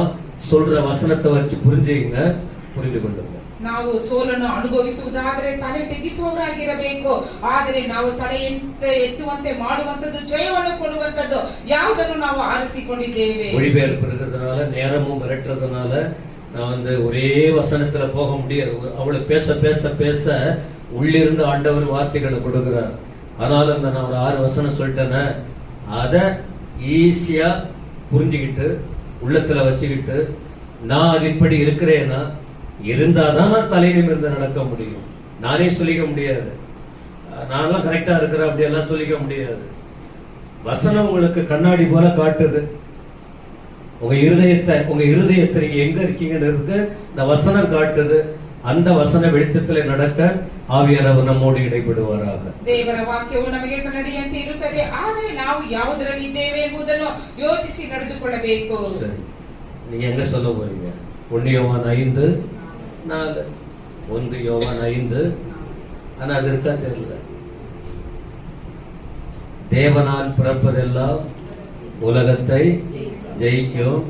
நம்முடைய விசுவாசமே உலகத்தை ஜெயிக்கிற ஜெயம். 1 ಯೋಹಾನ 5:4 ನೋಡುತ್ತೇವೆ, ದೇವರಿಂದ ಹುಟ್ಟಿರುವಂತದೆಲ್ಲವೂ ಲೋಕವನ್ನು ಜಯಿಸುತ್ತದೆ, ಲೋಕವನ್ನು ಜಯಿಸುವಂತದ್ದು ನಮ್ಮ ನಂಬಿಕೆಯೇ. அப்போ வெற்றி வேணுமா தோல்வி வேணுமா? இதான் இன்னைக்கு. நீங்க தோத்து போக போறீங்களா, வெற்றி பெற்று வாழ போறீங்களா? இதற்கிடையில விசுவாசம்லாம் வருது. அப்ப செய்தி என்ன இந்த மாசத்துல? விசுவாசமும் வெற்றி வாழ்க்கை. விசுவாசம் இருக்கு. நீங்க வெற்றி உள்ளவங்களா இருக்க போறீங்களா, தோத்து போக போறீங்களா? இதுதான் இப்போ சிந்திக்க வேண்டிய சிந்தனை. ಈ ತಿಂಗಳಿನಲ್ಲಿ ದೇವರು ನಮಗೆ ಕೊಟ್ಟಿರುವ ವಾಕ್ಯ ನಂಬಿಕೆ ಮತ್ತು ಜಯದ ಜೀವಿತ ಎಂಬುದಾಗಿ. ಈ ದಿನದಲ್ಲಿ ಹೇಳುವಂತದ್ದು ಸೋಲು ಬೇಕಾ ಅಥವಾ ಜಯ ಬೇಕಾ ಎಂಬುದಾಗಿ. யாரு ஜெயிக்க முடியும்? உலக ரீதியில சொன்னா உங்களுக்கு தெரியும். நல்லா படிக்கிறவங்க ஜெயம் பெறுவாங்க, பாஸ் பண்ணுவாங்க. நல்லா பிராக்டிஸ் பண்ணி நல்லா ஓட்டம் ஓடுறவங்க பலன் பெறுவாங்க. ட்ரைனிங் நல்லா எடுக்கிறவங்க வின் பண்ணுவாங்க. எல்லா ஆட்டமும் சரி, எல்லா ஓட்டமும் சரி, முயற்சி செய்து அதற்கு கடின உழைப்பு எடுத்து முயற்சித்தால் செயல்பட்டால் வெற்றி. இல்லைன்னா கிரிக்கெட்ல அவுட்டு தான், ஓட்டத்துல அவுட்டு தான், கிறிஸ்தவ வாழ்க்கையில அவுட்டு தான். அதான் ஒண்ணு எஸ் இல்லைன்னா ஆனா ஆண்டுடைய நோக்கம் நீ தோற்று போவதற்காக அல்ல, வெற்றி பெறுவதற்காக கர்த்தர் அழைச்சிருக்கிறார். ನಾವು ಸೋಲನ್ನು ಅನುಭವಿಸುವುದಕ್ಕಾಗಿ ದೇವರು ನಮ್ಮನ್ನು ಕರೆದಿಲ್ಲ, ಜಯವಾದ ಜೀವಿತವನ್ನು ಅನುಭವಿಸುವುದಕ್ಕಾಗಿ. ಲೋಕದ ರೀತಿ ನೋಡುವಾಗ ಓದುವಂತವರು ಪ್ರಯಾಸ ಪಟ್ಟರೆ ಒಳ್ಳೆಯ ಫಲ ಸಿಗುತ್ತದೆ, ತರಬೇತಿ ಹೊಂದುವವರು ಅದರಲ್ಲಿ ಪಾಲ್ಗೊಳ್ಳುವುದಾದ್ರೆ ಒಳ್ಳೆಯ ಜಯವನ್ನು ಸಿಕ್ಕಬಹುದು. ஆனா ஏன் தேவ பிள்ளைகள் ஜெயம் பெறணும் அப்படின்னு சொன்னா, பாதாளம் வேதாளம் எல்லாவற்றையும் சிலுவை எல்லாவற்றையும் ஜெயித்து வெற்றி சிறந்தவர் ஆண்டவரே. நம்ம தெய்வம் யாரை பின்பற்றுறோம், அவர் எல்லாவற்றிலும் வெற்றி சிறந்தவர். அதனால ஏசப்பா பிள்ளைங்க வெற்றி உள்ளவர்களாய் ஜெயம் பெறுகிறவர்களாய் மாற வேண்டும், வாழ வேண்டும். ನಮ್ಮ ದೇವರು ಶಿಲುಬೆಯ ಮೇಲೆ ಎಲ್ಲವನ್ನು ಜಯಿಸಿದ್ದಾರೆ, ಪಾತಾಳವನ್ನು, ಇನ್ನೂ ಅನೇಕ ಕಾರ್ಯಗಳನ್ನು. ಆದರೆ ದೇವರ ಮಕ್ಕಳಾಗಿರುವಂತ ನಾವು ಯಾವುದರಲ್ಲಿ ಜಯ ಹೊಂದಿದ್ದೇವೆ? ஏன் தோல்விக்கு காரணம் யாரு? பிசாசு. பிசாசுக்கு இடம் கொடுத்தா தோல்விதான் வரும், யாரா இருந்தாலும். பிசாசுக்குன்னு ஒரு குணம் இருக்கு, அவரை பிரியப்படுத்துற சில செயல் இருக்கு, அந்த வழியா போனா தோல்விதான் வரும். தோல்வியின் பின்னணி அவமானம். ஆமான் தெரியல, ஆமான் மொர்தெகாயை அவமானப்படுத்த நினைச்சான். ஆனா கடைசியில யாரு தலை குனிஞ்சு போனது? சத்தமா சொல்லுங்க. மொர்தெகாய் கர்த்தருக்காக வாழ்ந்தா, தலை நிமிர்ந்தது. அத போல ஆண்டவர் நம்மளை தலை நிமிர வைக்கணும்னு விரும்புகிறார், வெற்றியா வாழணும்னு விரும்புகிறார். தோற்று போவது கர்த்தருக்கு சித்தம் இல்லை. ಸೈತಾನನು ನಮ್ಮನ್ನು ಸೋಲಿಗೆ ಕರೆತರುತ್ತಾನೆ, ಅದು ಅವಮಾನವಾಗಿರುತ್ತದೆ. ಹಾಮಾನ್ ನೋಡುವಾಗ ಆತನು ಇನ್ನೊಬ್ಬರಿಗಾಗಿ ಆತನು ಗುಂಡಿಯನ್ನು ತೋಡಿದನು, ಆದರೆ ಅದೇ ಕಾಲದಲ್ಲಿ ಹಾಮಾನಿಗೆ ಸೋಲು ಬಂದಿತ್ತು, ಮೊರ್ದೆಕಾಯಿಗೆ ಜಯ ಹೊಂದಿತು. சரி, யார் ஜெயம் பெற முடியும் அப்படின்னா, அந்த வாசித்த வசனத்துல ஒரே ஒரு வார்த்தை நான் எடுத்துக்கிறேன், ஒரு வார்த்தை தான். சொல்லுங்க, அது என்ன இருக்கு? சொல்லுங்க.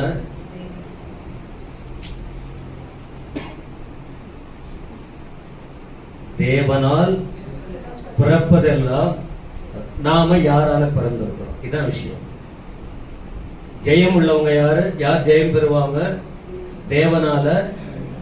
தேவனால யாரு பிறந்திருக்காங்க, அவர்கள் தான் ஜெயம் பெற முடியும். அந்த ஒரு வார்த்தை தான் இன்னைக்கு பார்க்கல இந்த வாரத்துல. பிறகு வாய்ப்பு கிடைக்கும் போது வார்த்தையா சிந்திப்போம். அதனால தேவனால் பிறந்தவர்கள் உலகத்தை ஜெயிக்க முடியும். ಮೊದಲಾಗಿ ನಾವು ನೋಡುತ್ತೇವೆ, ಓದಿದಂತ ಭಾಗದಲ್ಲಿ ಒಂದು ವಾಕ್ಯ, ದೇವರಿಂದ ಹುಟ್ಟಿರುವಂತವರೆಲ್ಲರೂ ಜಯವನ್ನು ಹೊಂದಿಕೊಳ್ಳಲು ಸಾಧ್ಯ. தேவனால் பிறந்தவங்கன்னா பிசாசால யாரும் பிறக்க முடியாது, தாயின் வயிற்றுல பிறந்தது, அம்மா பெற்றெடுத்தாங்க. இது மாம்ச பிறப்பு. தேவனால் பிறப்பது என்ன அப்படின்னு சொன்னா, ஆவிக்குரிய வாழ்க்கை, ரட்சிப்பு, ஞான ஸ்நானம், மனமாறுதல், மனசுல மாற்றம், மனமாறுதல். இதா மறுபடியும் பிறக்கிறது. முதல்ல பிறக்கிறது தாயின் வயிற்றில. அந்த தேவனால் பிறப்பது என்பது கிறிஸ்துவுக்குள் வாழ்க்கையை ஒப்பு கொடுத்து எல்லாத்தையும் விட்டுட்டு அவரையே பிடிச்சுக்கிட்டு அவருக்குள் அர்ப்பணிக்கப்பட்ட வாழ்க்கை தான் மறுபடியும் பிறப்பது அல்லது தேவனால் பிறப்பது. ಸೈತಾನನ ಕಾರ್ಯಗಳಿಂದ ಆತನ ಹುಟ್ಟಿಸಲು ಸಾಧ್ಯವಿಲ್ಲ. ಆದರೆ ಶಾರೀರಿಕ ರೀತಿಯಲ್ಲಿ ನೋಡುವಾಗ ತಾಯಿಯ ಗರ್ಭದಲ್ಲಿ ನಾವು ಹುಟ್ಟುತ್ತೇವೆ, ಅದು ಶಾರೀರಿಕವಾದದ್ದು, ಮಾಂಸವಾದದ್ದು. ಆದರೆ ದೇವರಿಂದ ಹುಟ್ಟಿರುವಂತದ್ದು ಆತ್ಮಿಕ ಒಂದು ಜೀವಿತ. ರಕ್ಷಣೆ ಹೊಂದಿ ದೀಕ್ಷಾ ಸ್ನಾನ ತೆಗೆದುಕೊಂಡು ದೇವರ ಕಡೆಗೆ ಯಾರು ತಿರುಗುತ್ತಾರೋ ಅಂತವರು ದೇವರಿಂದ ಹುಟ್ಟಿದವರು. 4 காரியம் இருக்கு. ஒரு காரியத்தை மட்டும் அழுத்தமா சொல்றேன். அந்த 4 காரியத்தை வரிசையா உங்களுக்கு சொல்லிடுறேன். ஒரு நேரம் போய்கிட்டு இருக்கு. எனக்கு அடுத்த ஆராதனைக்குன்னா வெயில் வேற அதிகமா இருக்கு. அதனால விளக்கம் கொடுத்துக்கிட்டே இருக்கலாம். அதான் சொல்றேன்னா, ஒரு நீதிமான் அல்லது ஒரு நல்லவன் திருந்தணும்னா ஒரு வார்த்தை போதும், ஒரே ஒரு சொல்லு போதும், அவன் திருந்தது. நீ 1000 வார்த்தை சொன்னாலும் கெட்டவன் திருந்த மாட்டான். இந்த வசனத்தை விளக்கம் கொடுத்தாலும் திருந்தாதவன் திருந்த மாட்டான். ஆனா நல்ல புத்தி உள்ளவங்க வெற்றி பெறணும், இயேசுக்காக வாழணும், பரலோகத்துக்கு போகணுங்கிறவங்க ஒரே ஒரு வார்த்தை போதும். ஒரு வார்த்தை அதை பிடிச்சிக்குவாங்க. அதனால நேரத்தெல்லாம் மனசுல வச்சு, ஆனா ஒரு பாயிண்ட் அழுத்தமா சொல்றேன். மற்ற காரியத்தை வரிசையை இப்ப சொல்லிட 4 தான். மற்ற விஷயம் ஈவினிங் சொல்றேன். ಒಳ್ಳೆಯವರು ಒಂದು ಮಾತು ಹೇಳಿದರೆ ಸಾಕು, ಅದನ್ನು ಹಿಡಿದುಕೊಂಡು ಪರಲೋಕಕ್ಕೆ ಹೋಗಲು ಸಾಧ್ಯ. ಕೆಟ್ಟವರಿಗೆ 1000 ಮಾತುಗಳು ಹೇಳಿದರೂ ಅವರಿಗೆ ಅರ್ಥವಾಗುವುದಿಲ್ಲ, ಹೋಗಲು ಸಾಧ್ಯವಿಲ್ಲ. ಒಂದು ವಾಕ್ಯವನ್ನು ನಾವು ವಿಸ್ತರಣೆ ಮಾಡಿ ಹೇಳುತ್ತೇವೆ, ಇನ್ನು 4 ಕಾರ್ಯಗಳನ್ನು ಮುಖ್ಯತ್ವವನ್ನು ತಿಳಿಸುತ್ತೇವೆ. எனக்கெல்லாம் ஒரு சொல்லு போதும், அவ்வளவு ஒரே ஒரு வார்த்தை போதும், மாத்திக்கணும். நான் பரலோகம் போகணும்னா இதை நான் மாத்திக்கணும். என்ன மாத்திக்கணும்? எனக்கு ஒரு சொல்லு போதும், அவ்வளவுதான். நீங்களும் அப்படி இருப்பீங்கன்னு விசுவாசிக்கிறேன். ಒಂದು ಮಾತು ಸಾಕು, ಬೋಧಕರು ತಮ್ಮ ಜೀವಿತವನ್ನು ಬದಲಾಯಿಸಿಕೊಳ್ಳುವುದಕ್ಕೂ ಪರಲೋಕಕ್ಕೆ ಹೋಗಲು ಸಾಧ್ಯ. ನಾವು ಅದೇ ರೀತಿ ಇರಬೇಕು. தேவனால் பிறந்தவங்களுக்கு ஒரு வார்த்தை போதும். தேவனால பிறக்காதவங்களுக்கு 100 வார்த்தை சொன்னா கூட அவங்க கேட்கவே. பேரு தேவனால் பிறந்தவங்க, ஆனா அவங்கள சாத்தான் லீட் பண்ணிக்கிட்டு இருக்கிறான். அவன் லீட் பண்ணுவான், முடிவு தோல்வி, ஆபத்து. கர்த்தரால் நடத்தப்படுறவங்க முடிவு வெற்றி, பரலோகம். ದೇವರಿಂದ ಹುಟ್ಟಿರುವಂತವರೆಲ್ಲರೂ ದೇವರ ಮಕ್ಕಳಾಗಿದ್ದಾರೆ. ಆದರೆ ಅದರಲ್ಲೂ ಕೆಲವರು ದೇವರ ಮಾತನ್ನು ಕೇಳದೆ ಸೈತಾನನಿಗೆ ಸ್ಥಳ ಕೊಡುವುದರಿಂದ ಕಡೆಯಲ್ಲಿ ನೋಡುವಾಗ ಸೋಲು. சரி, இப்ப தேவனால் பிறந்தவங்க யார், எப்படி இருக்கணும்? பைபிள் என்ன பார்க்கிறோம்? தேவனால் பிறப்பதெல்லாம் உலகத்தை 1 ஜான் 5:4, 1 யோவான் 5:4. தேவனால் பிறப்பதெல்லாம், வசனம் தெளிவா இருக்கு. தேவனால பிறக்கணும். இப்ப தேவனால பிறப்பது என்றால் அதுக்குன்னு ஒரு வார்த்தை சொல்லலாம், வசனம் அப்படியே வரிசைப்படுத்தி சொல்லலாம். நான் அந்த பாயிண்ட் எனக்கு இன்னும் கிடைக்கல உள்ளத்துல. எது எதனால நம்ம பிறக்கிறதுக்கு எது நமக்கு உதவியா இருக்குன்னு எனக்கு இன்னும் அந்த குறிப்பு வரல. ஆனா இன்னைக்கு கிடைச்ச வரைக்கும் உங்களுக்கு சொல்றேன், தேவனால் பிறந்தவர்கள் யார், என்ன செய்யணும்? ದೇವರಿಂದ ಹುಟ್ಟಿರುವಂತದ್ದೆಲ್ಲವೂ ಲೋಕವನ್ನು ಜಯಿಸುತ್ತದೆ ಎಂಬುದಾಗಿ 1 ಯೋಹಾನ 5:4 ನೋಡುತ್ತೇವೆ. ಯಾವುದೆಲ್ಲ ದೇವರಿಂದ ಹುಟ್ಟಿರುವಂತದ್ದು? தேவனால் பிறந்தவங்க யாருன்னா, இவங்க என் பிள்ளைன்னு ஆண்டவர் சொல்லணும். ஹலோ, என்னது? நம்ம பேரை யார சொல்றோம்? நம்ம பேரை வச்சு, அந்தந்த பேரை வச்சு அவங்க யார் தெரியுமா? என் பிள்ளை, என் பிள்ளை. யாரும் அவனை தொட முடியாது. எதை வச்சு சொல்ற? யோவான் 1:12. யோவான் 1:12 படி தேவனால் முத்திரிக்கப்பட்டவன் அல்லது தேவனால் அங்கீகாரம் பண்ணப்பட்டவன் அவன் தான் யாரு? தேவனால். அவன் சொல்றதை விட அவங்க யாரு? தேவனால் பிறந்தவர்கள். இருக்கீங்களா இல்லையா? தேவனால் பிறந்தவங்க யாருன்னா தேவனால் அங்கீகாரம் பெற்றவர்கள். ದೇವರಿಂದ ಹುಟ್ಟಿದವರು ಯಾರು ಎಂದರೆ ದೇವರಿಂದ ಅಂಗೀಕಾರವನ್ನು ಹೊಂದಿಕೊಂಡವರು. ಯೋಹಾನ ಬರೆದ ಸುವಾರ್ತೆ 1:12 ನೋಡುತ್ತೇವೆ. எல்லாரும் நான் பெரியவன் சொல்லிக்கலாம் எல்லாத்துலயும். ஆனா சிலரை முக்கியப்படுத்துவாங்க. எல்லாம் சொல்லிக்கலாம், ஆனா சிலர் அவருடைய தகுதியை பார்த்து முக்கியப்படுத்துவாங்க. இப்ப எம்சி இருக்காருன்னு வச்சுங்க, நம்முடைய தேசத்தில். நான் கவுன்சிலர், எல்லாரும் சொல்லிக்கலாமா? நான் கவுன்சிலர். யார் கவுன்சிலர்? ஓட்டு பெற்று தேர்ந்தெடுக்கப்பட்டவர்கள். அவங்க தான் ஒரு பொறுப்புள்ளவங்க. அத போல எல்லாரும் தேவ பிள்ளைன்னு சொல்லிக்கலாம், ஆனா ஏசப்பா சொல்றாரு என் பிள்ளைன்னு. பிதாவானவர் ஏசாமியை சொன்னார், இவர் என்னுடைய நேசகுமாரன். யோவான் ஸ்நானகனை சொல்லி 12 சீஷர்களை சொல்லலையே, இயேசுவை மட்டும் சொன்னாரு. அவர் தேவனுடைய குமாரன், தேவனால் பிறந்தவர், பரிசுத்த ஆவியானவரால் பிறந்தவர். அதனால உரிமையாய் சொன்னார், இவர் என்னுடைய நேசகுமாரன். அப்ப இன்னைக்கு என்னையும் உங்களையும் பார்த்து கிறிஸ்தவங்க தான் ரட்சிக்கலாம் வரோம், பைபிள் எடுத்துட்டு வர்றோம், பல வருஷம் தான். ஆனா உங்க மனசாட்சி சொல்லுதா? ஆண்டவர் சொல்றாரா? சாத்தான் உங்களை என்ன சொல்றான்? இதை நீங்க நல்லா கவனிக்கணும். ಆದರೆ ನಾವು ಮತ ಹಾಕಿ ಜನರನ್ನು ಆರಿಸುತ್ತೇವೆ, ಅವರು ಜನರಿಂದ ಅಧಿಕಾರವನ್ನು ಹೊಂದುವಂತವರು. ಆದರೆ ತಂದೆಯಾದ ದೇವರು ಯೇಸು ಕ್ರಿಸ್ತನನ್ನು ಹೇಳುತ್ತಾರೆ, ಈತನು ನನಗೆ ಪ್ರಿಯನಾಗಿರುವ ಮಗನು ಎಂಬುದಾಗಿ. ಸ್ನಾನಿಕನಾದ ಯೋಹಾನನ ಕುರಿತು ಹೇಳಲಿಲ್ಲ, ಯೇಸು ಸ್ವಾಮಿಯನ್ನು ಕುರಿತು ಹೇಳಿದರು. அந்த 1:12 என்ன சொல்லுது?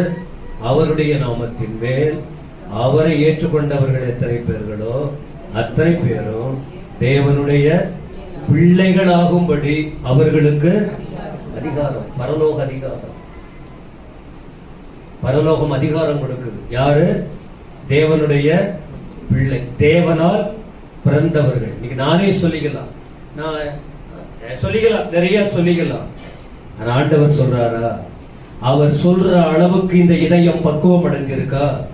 இந்த இதயத்துக்குள்ள அவர் வாழ்கிறாரா? அவர் குணலட்சணம் இருக்கா?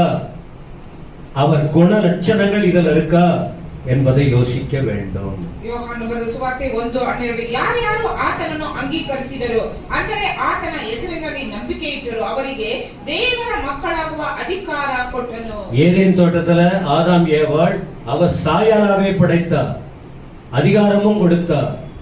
ஏமாந்துட்டாங்க. எதுக்கு? பிசாசு இடம் கொடுக்கும். பிசாசுக்கு இடம் கொடுத்தால் உரிமை பாதிக்கப்படும். இடம் கொடுக்க முடியும், இடம் கொடுக்க முடியும். அவன் பிடுங்கிட்டான். என்னாச்சு தெரியுமா? தோல்வி, ஜெயம் இல்லை. நமக்கு கொடுத்த அந்த தேவ பிள்ளைங்கிற அந்த அங்கீகாரம், அந்த அத்தாரிட்டி, அந்த அதிகாரத்தை நாம சத்துருக்கு இடம் கொடுத்து விற்றால் அல்லது நாம் அதை இழந்து போயிட்டா ஆண்டவர் தூரம் போயிடுவார். வாழ்க்கையில் தோல்வி.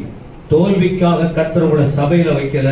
நீங்க கடைசி வரைக்கும் வெற்றி வாழ்க்கை வாழ்ந்து பரலோகத்துக்கு போவதற்காக கர்த்தர் நம்மை பக்குவப்படுத்தி கொண்டிருக்கிறார். ಆದಾಮ ಅವಳನ್ನು ದೇವರು ತನ್ನ ಸ್ವರೂಪದಲ್ಲಿ ಹುಟ್ಟು ಮಾಡಿದರು, ಯಾಕೆಂದರೆ ಆತನ ಮಕ್ಕಳಾಗಿ ಕಡೆಯ ತನಕ ಪರಲೋಕದಲ್ಲಿ ಇರಬೇಕೆಂಬುದಾಗಿ. ಆದರೆ ಅವರು ಸೈತಾನನಿಗೆ ಸ್ಥಳ ಕೊಟ್ಟದರಿಂದ ಸೋಲನ್ನು ಅನುಭವಿಸಿದರು. ಆದರೆ ನಮಗೆ ದೇವರು ಕೊಟ್ಟಿರುವಂತದ್ದು ನಾವು ಆತನ ಮಕ್ಕಳಾಗಿ ಅಧಿಕಾರ ಹೊಂದಿ ಪರಲೋಕ ರಾಜ್ಯಕ್ಕೆ ಹೋಗಿ ಜಯವನ್ನು ಹೊಂದಿಕೊಳ್ಳಬೇಕೆಂಬುದಾಗಿ. இப்ப நீங்க அதை யோசிக்கணும். நல்ல கதை கேட்கறது இல்ல. உங்களை மற்றவனும் எடுத்துக்கிட்டு போக முடியாது. நீங்களா? ஏன்னா அது வந்து தனிப்பட்ட விதத்தில் எவனோ அவரை ஏற்றுக்கொண்டவங்க யாரு அப்படின்னு. அதனால இதை கொஞ்சம் ஆழமா சிந்திங்க. நான் இதோட நிறுத்திட்டு அடுத்த வார்த்தைக்கு போறேன். ಆದ್ರೆ ನಾವು ಚೆನ್ನಾಗಿ ಜ್ಞಾಪಕ ಇಟ್ಟುಕೊಂಡು ಯೋಚಿಸಬೇಕು. ಯಾರೆಂದರೆ ಆತನ ಮಕ್ಕಳು, ಆತನ ಅಧಿಕಾರದಲ್ಲಿರುವಂತವರು, ಆತನಲ್ಲಿ ಹುಟ್ಟಿದವರು ಎಂಬುದಾಗಿ. தேவனால பிறந்தவங்க யார் தெரியுமா? மனுஷன் மேல நம்பிக்கை வச்சு மனுஷன் பின்னால ஓடுறவங்க இல்ல. ஏசப்பா மேல விசுவாசத்தை வைத்து எங்களை கடைசி வரைக்கும் நடத்துவார்னு அர்ப்பணிக்கிறவங்க. ஹலோ, தேவனால் பிறந்தவங்க யாரு? தேவனால் பிறக்கிறவங்க யாரு? மனுஷ கையை ஏந்தி மனுஷ பின்னால ஓடி மனுஷனால் அங்கீகாரம் கிடைக்குன்னு ஓடுறவங்க இல்ல. எனக்கு என் ஆண்டவர் இயேசுதான். நான் வாழ்ந்தாலும் தாழ்ந்தாலும் என் வாழ்க்கை முழுவதும் எனக்கு இயேசுதான். சில இடத்துல சொல்லுவாங்க, நேரம் இல்லை, அப்புறம் வேற சைடெல்லாம் போக வேண்டாம். இயேசுதான் எல்லாம். ஏ டு Z இயேசு. அவர் மேல விசுவாசம் வச்சு யார் வாழுறாங்க அவங்க தான் தேவனால் பிறந்தவர்கள்.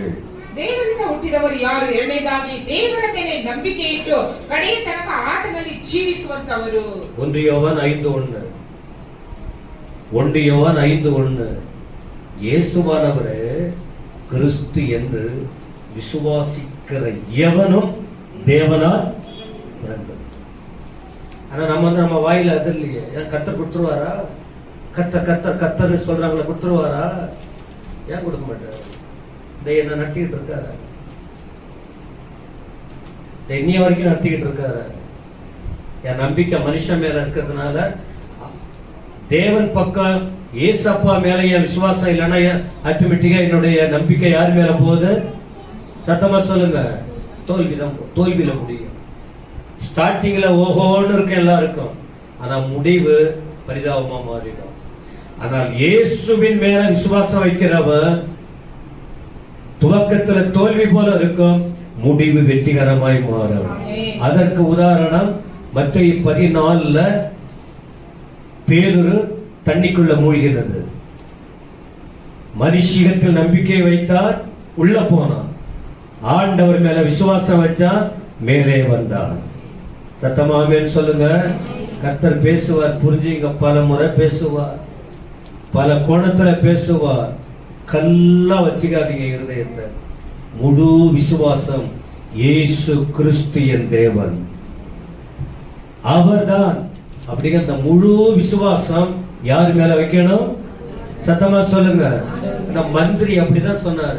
ஒரு கேள்வி கேட்டார் பிலிப்பு அந்த மந்திரிய, தேவகுமாரன் மேல நீ விசுவாசம் வைக்கிறியா? பத்தி அப்போஸ்தலர் 8ல நான் விசுவாசிக்கிறேன். இப்படி நிறைய வசனங்கள் இருக்கு. அப்ப நீங்க ஞானஸ்நானம் எடுக்க தடை இல்லை. இயேசு மேல விசுவாசம் வைக்கிறியா? அவன் இவன் அது இல்ல. இயேசு கிறிஸ்து மேல விசுவாசம் நீ வச்சிருந்தா நீ தேவனுடைய பிள்ளை. யார் மேல நம்பிக்கை வச்சிருக்கிறோம்? எந்த ஒரு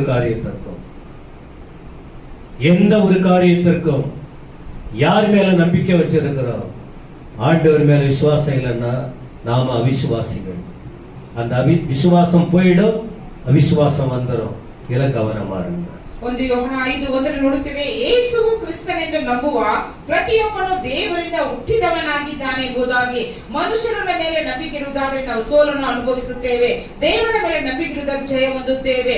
ಅಪೊಸ್ತಲರ ಕೃತ್ಯಗಳ ಪುಸ್ತಕ 8ನೇ ಅಧ್ಯಾಯದಲ್ಲಿ ನೋಡುತ್ತೇವೆ, ಫಿಲಿಪ್ಪನು ಆ ಒಂದು ಮಂತ್ರಿಯನ್ನು ಕೇಳುವಾಗ, ನೀನು ಯಾರ ಮೇಲೆ ನಂಬಿಕೆ ಇಡುತ್ತೀಯ? ದೇವರ ಮೇಲೆ ನಂಬಿಕೆ ಇಡುವುದಾದರೆ ನೀನು ದೀಕ್ಷಾಸ್ನಾನ ತೆಗೆದುಕೊಳ್ಳಬಹುದು ಎಂಬುದಾಗಿ. ಮತ್ತಾಯನು ಬರೆದ ಸುವಾರ್ತೆ 14ನೇ ಅಧ್ಯಾಯದಲ್ಲಿ ಪೇತ್ರನು ದೇವರನ್ನು ನಂಬಲಿಲ್ಲ, ಆದ್ದರಿಂದ நீரிನಲ್ಲಿ முழுகியதனோ என்பதாகி ನೋಡುತ್ತೇವೆ. சில வசதி படைத்த ஊழியர்கள் என்னோட பேசினாங்க. என்னுடைய அழைப்பை பார்த்து, என்னுடைய அனுபவத்தை பார்த்து, கர்த்தருடைய கிருபையை பார்த்து என்கிட்ட பேசினாங்க. உனக்கு நிறைய சேலரி கொடுக்கணும். நிறைய பேர் கேட்டிருக்காங்க. அதனால அப்பப்போ ஒண்ணு சொல்றேன், நீங்க வந்துருங்க. என்ன அழைச்சது யாரு? சத்தமா சொல்லுங்க. அந்த பர்சன் இல்ல. என்ன அழைச்சது யாரு சொல்லுங்க? அவர் மேல விசுவாசம் வச்சேன். எனக்கு அது முக்கியம் இல்ல, அழைப்பு முக்கியம். இன்று வரை நடத்துகிறார். ಅನೇಕ ಅನುಭವವುಳ್ಳ ಬೋಧಕರು ನಮ್ಮ ಬೋಧಕರ ಬಳಿಗೆ ಕೇಳಿದರು, ನಿಮಗೆ ಒಳ್ಳೆಯ ಅನುಭವವಿದೆ, ನಿಮಗೆ ಎಲ್ಲಾ ಕಾರ್ಯಗಳಿದೆ, ನೀವು ನಮ್ಮ ಬಳಿಗೆ ಬರುವುದಾದರೆ ನಿಮಗೆ ಹೆಚ್ಚಾದ ಸಂಬಳವನ್ನು ಕೊಡುತ್ತೇನೆ ಎಂಬುದಾಗಿ. ಆದರೆ ಮನುಷ್ಯರು ಬೋಧಕರನ್ನು ಕರೆಯಲಿಲ್ಲ, ಕರೆದದ್ದು ದೇವರಾಗಿದ್ದಾರೆ. இந்த ஈஸ்டர் அப்ப ஏன் காசு உங்களை கேட்கிறோம்? நம்முடைய பங்கு இருக்கணும். நம்முடைய பங்கு இதுல இருக்கணும். நம்முடைய ஃபேமிலி ஐக்கியம், அதுக்காக சொல்றோம். ஆனா கிடைச்சாலும் கிடைக்காவிட்டாலும் கர்த்தர் நடத்துவாருங்கிற விசுவாசம் எனக்கு இருக்கு. இப்ப யாரும் கொடுக்கல, யாரையும் கொடுக்கணும் யாருக்கிட்ட நம்ம தனியா கேட்கவே இல்லை. இதுவரைக்கும் நடத்திக்கிட்டு இருக்காரு. அந்த 24,000 ரூபாயும் கொடுக்க கர்த்தர் கிருபை கொடுப்பார். நான் யார்கிட்டையும் கேட்க மாட்டேன். காரணம், என் விசுவாசம் யாரு மேல? என்னை அழைத்த தேவன் மேல. என்ன அவர் அழைச்சி முத்திரை குத்தி வச்சிருக்காரு. அவர் நடத்துவார். உங்களையும் நடத்துவாரா? நடத்த மாட்டாரா? உங்க விசுவாசம் யார் மேல? நீங்க மனுஷன் மேல நம்பிக்கை வச்சு போனா முடிவு தோல்வியா மாறிடும். ஆண்டவர் மேல விசுவாசம் வச்சு ஆழமா நம்பி பாருங்க, முடிவு ஜெயமாய் மாறும். எதை தெரிந்து கொள்ள போறீங்க? ಕುಟುಂಬ ಐಕ್ಯ ಆರಾಧನೆಗಾಗಿ ಯಾಕೆ ನಾವು ಹಣವನ್ನು ಕೇಳಿದ್ದೇವೆ ಅಂದರೆ ಎಲ್ಲರ ಪಾಲು ಇರಬೇಕೆಂಬುದಾಗಿ. ಈಗ 24,000 ಚಿಲ್ಲರೆ ನಮ್ಮ ಬೋಧಕರಿಗೆ ಸಾಲವಿದೆ, ಅದನ್ನು ದೇವರು ಸಲ್ಲಿಸುತ್ತಾರೆ. ಯಾಕಂದ್ರೆ ಕರೆದದ್ದು ದೇವರಾಗಿದ್ದಾರೆ. இததான் அதிகமா சொல்லணும்னு இருந்த, நேரம் போய்கிட்டு இருக்கு. இததான் அழுத்தமா சொல்லணும்னு இருந்த, ஆனாலும் சொல்ல வேண்டியதை நான் சொல்லிடுறேன். மூணாவது என்ன தெரியுமா? ஆண்டவர் மேல, மனுஷன் மேல உண்மையான அன்பு யாரு? அவன் தான் தேவனால் பிறந்தவன். தேவனுக்கு விரோதமா, மனுஷனுக்கு விரோதமா எழும்புறவங்க, பேசுறவங்க, செயல்படுறவங்க தேவனால் பிறந்தவர்கள் அல்ல. நானா இருந்தாலும் நீங்களா இருந்தாலும். ಮೂರನೇದಾಗಿ ಇದನ್ನೇ ನಾವು ಆಳವಾಗಿ ಹೇಳಬೇಕಾಗಿತ್ತು. ದೇವರ ಮೇಲೆಯೂ ಮನುಷ್ಯರ ಮೇಲೆಯೂ ಯಾರಿಗೆ ಪ್ರೀತಿ ಇರುತ್ತದೋ ಅವರು ದೇವರಿಂದ ಹುಟ್ಟಿದವರು. ಒಂದು ವೇಳೆ ದೇವರ ಮೇಲೆಯೂ ಮನುಷ್ಯರ ಮೇಲೆಯೂ ಪ್ರೀತಿ ಇಲ್ಲದೆ ಇರುವುದಾದರೆ ದೇವರಿಂದ ಹುಟ್ಟಿದವರಲ್ಲ. 5 அதிகாரம் 1ஆம் வசனம் சொன்னா, 2வது குறிப்புல அடுத்த வார்த்தை பாருங்க. 1 யோவான் 5 முதல் வசனத்துல அடுத்த பகுதி பாருங்க. விசுவாசத்துக்கு அடுத்து என்ன சொல்றாரு? பிறப்பித்தவரிடத்தில் அன்பு கூறுகிற எவனும் அவரால் பிறப்பிக்கப்பட்டவனிடத்திலும் அன்பு கூறுவார். பிறப்பித்தவர், பிறப்பிக்கப்பட்டவர். அப்போ பிதாவாகிய தேவனால் கிறிஸ்து அனுப்பப்பட்டார். அதன் பிறகு பிறப்பிக்கப்பட்டவர் யாருன்னா மனுஷங்க. என்ன அர்த்தம் தெரியுமா? அடுத்த வசனத்துல இருக்கும். நீ தேவனிடத்துல அன்பா இருக்கணும், மனுஷங்கிட்டையும். இந்த வார்த்தையை நிறைய சொல்லலாம். அவ்வளவுதான். உங்க மனசாட்சி உங்களுக்கு தெரியும். உன் புருஷ மனைவி, உன் பெற்றோர் பிள்ளைங்க, உன் உடன்பிறப்புகள், உன் பாஸ்டர் விசுவாசி, உன் உடன் பிறந்தவர்கள் இந்த வசனத்தின்படி அன்பா இருக்கமா? இல்லைன்னா உன்னை பிசாசு நடத்திக்கிட்டு இருக்க. பிசாசு நடத்தினால் அங்க அன்பு போயிடும், மன்னிப்பு வராது, அதெல்லாம் இருக்கும். தேவனிடத்தில் நீ தேவனால் பிறந்த நபரா இருந்தா அன்பு வந்துடும், மன்னிப்பு கூடவே வந்துடும். உங்க மனசாட்சி பரலோகம் போகணும், நீங்க தான் அங்க போய் நிக்கணும். 1 ಯೋಹನ 5:1ನೇ ವಚನ 2ನೇ ಭಾಗ ನೋಡುತ್ತೇವೆ. ಯಾವನು ಹುಟ್ಟಿಸಿದ ತಂದೆಯನ್ನು ಪ್ರೀತಿಸುತ್ತಾನೋ ಅವನು ತಂದೆಯಿಂದ ಹುಟ್ಟಿದವರೆಲ್ಲರನ್ನು ಪ್ರೀತಿಸುತ್ತಾನೆ. ತಂದೆ ತಾಯಿಯರ ಪ್ರೀತಿ, ತಂದೆ ಮಕ್ಕಳ ಪ್ರೀತಿ, ಗಂಡ ಹೆಂಡತಿಯರ ಪ್ರೀತಿ, ಸಭೆಯ ಸಭಾಪಾಲಕರು ಮತ್ತು ವಿಶ್ವಾಸಿಗಳ ಪ್ರೀತಿ ಎಂತದಾಗಿರುತ್ತದೆ ಎಂಬುದಾಗಿ. ಆದರೆ ಪ್ರೀತಿ ಇಲ್ಲದಿದ್ದರೆ ಸೈತಾನು ನಮ್ಮನ್ನು ಕೆಳಗಿನ ಮಟ್ಟಕ್ಕೆ ತರುತ್ತಾನೆ. 5 அதிகாரம் 2ஆம் வசனம் பாருங்க. 1 யோவான் 5:2 பாருங்க. நாம் தேவனிடத்தில் அன்பு கூர்ந்து அவருடைய கற்பனைகளை கை கொள்ளும் போது தேவனுடைய பிள்ளைகளிடத்தில் அன்பு கூறுகிறோம் என்று அறிந்து கொள்ளுகிறோம். இல்ல கதை நல்லா இருக்கா, இல்ல மனசாட்சிக்குள்ள வசனம் போதா? எவ்வளவு கேட்கிறோங்கிறது இல்ல, எனக்கு எவ்வளவு தெரிகிறது என்பதல்ல, எந்த அளவுக்கு கர்த்தருடைய வார்த்தையின்படி நடக்கிறேன் என்பதுதான் முக்கியம். அந்த வசனத்தை பாருங்க. நான் தேவனிடத்துல அன்பா இருக்கிறேன், அவருடைய கற்பனைய கை கொள்றேன், எனக்கு நோ ப்ராப்ளம். நான் ஜெபம் பண்றேன், வசனம் படிக்கிறேன், எல்லாம் பண்றேன், எல்லாம் சரிதான், எல்லாம் சரிதான். தேவ பிள்ளைகள் இடத்துல தேவ பிள்ளைய பார்த்தா விரோதம், தேவ பிள்ளைய பார்த்தா எரிச்சல், தேவ பிள்ளைய பார்த்தா முறிக்கிறது, இதெல்லாம் அதான் சொன்ன. இது ஆழமா பேச பேச நிறைய புரிஞ்சு, ஏன்னா இது நடைமுறை வாழ்க்கையில நாம தெளிவாக்குற வார்த்தை மாத்திக்கிறோம். இல்லைன்னா தோல்விதான், தோல்வியின் முடிவு நரகம். இந்த வசனத்தின்படி வாழ்ந்தால் வெற்றி, வெற்றியின் முடிவு பரலோகம். நீங்க தான் தீர்மானிக்கணும். 2ನೇ ವಚನ, ನಾವು ದೇವರ ಮಕ್ಕಳನ್ನು ಪ್ರೀತಿಸುತ್ತೇವೆ ಎಂಬುದನ್ನು ದೇವರನ್ನು ಪ್ರೀತಿಸಿ ಆತನ ಆಜ್ಞೆಗಳನ್ನು ಅನುಸರಿಸುವುದರಿಂದಲೇ ತಿಳಿದುಕೊಳ್ಳುತ್ತೇವೆ ಎಂಬುದಾಗಿ. எனக்கு யாருமே எதிரி இல்லை. என் சொந்த குடும்பத்திலும் சரி, சபையில யாரையும் கருத்து வேறுபாடு வருது, மன கஷ்டம் வருது, ஆனா என் உள்ளத்துல நான் விரோதமா வச்சுக்கல. ஒன்று சொல்றேன், இதை சொல்லிக்கிட்டு இருக்கும் போது என்னைக்கு உங்க மனசு குத்திக்கிட்டே இருக்கோ நீங்க தோல்வியை நோக்கி கீழே போறீங்க. எந்த ஒரு காரியத்துக்கும் குத்திக்கிட்டே இருக்கு, அவங்கள பார்த்தா அப்படி, இவங்களை பார்த்தா உள்ள அப்படியே குத்திக்கிட்டே இருக்கு, தோல்வி உங்களை பிடிச்சிருக்கு. அப்போ என்ன பண்றது, என்ன பண்ணுவது? நான் சொன்ன வார்த்தையின்படி அந்த ஆண்டவர் நம்மோட இருந்தால் என்ன நடக்கும் தெரியுமா? உள்ளத்துல எனக்கு மனசு கஷ்டம் இருக்கும், ஆவியில நிறைஞ்சு ஜெபம் பண்ணுவேன், அழுது ஜெபம் பண்ணுவேன், நான் மன்னிக்கிற ஆண்டவரு, நான் யாரு மனசு நோகிற அளவுக்கு பேச மாட்டேன்ப்பா, எல்லாம் விட்டுட்டேன், நான் விட்டுக்கிட்டு இருக்கிறேன், வேண்டாம். மனசுல சமாதானம் இருக்கு, கஷ்டம் இருக்கும், ஆனா உள்ளத்தில் சமாதானத்தை இழக்காதீங்க, சமாதானத்தை இழக்காதீங்க. சமாதானம் இழந்துட்டா தோல்வி வந்துடும், தோல்விக்கு பின்னால சாத்தான் இருக்கிறார். இந்த உள்ளத்துல நான் குத்திக்கிட்டு இருக்குமானால், எனக்கு மன்னிப்பின் சுபாவம் இல்லாத இருக்குமானால் என் வாழ்க்கை ஆபத்தானது என்பதை புரிந்து கொள்ள வேண்டும்.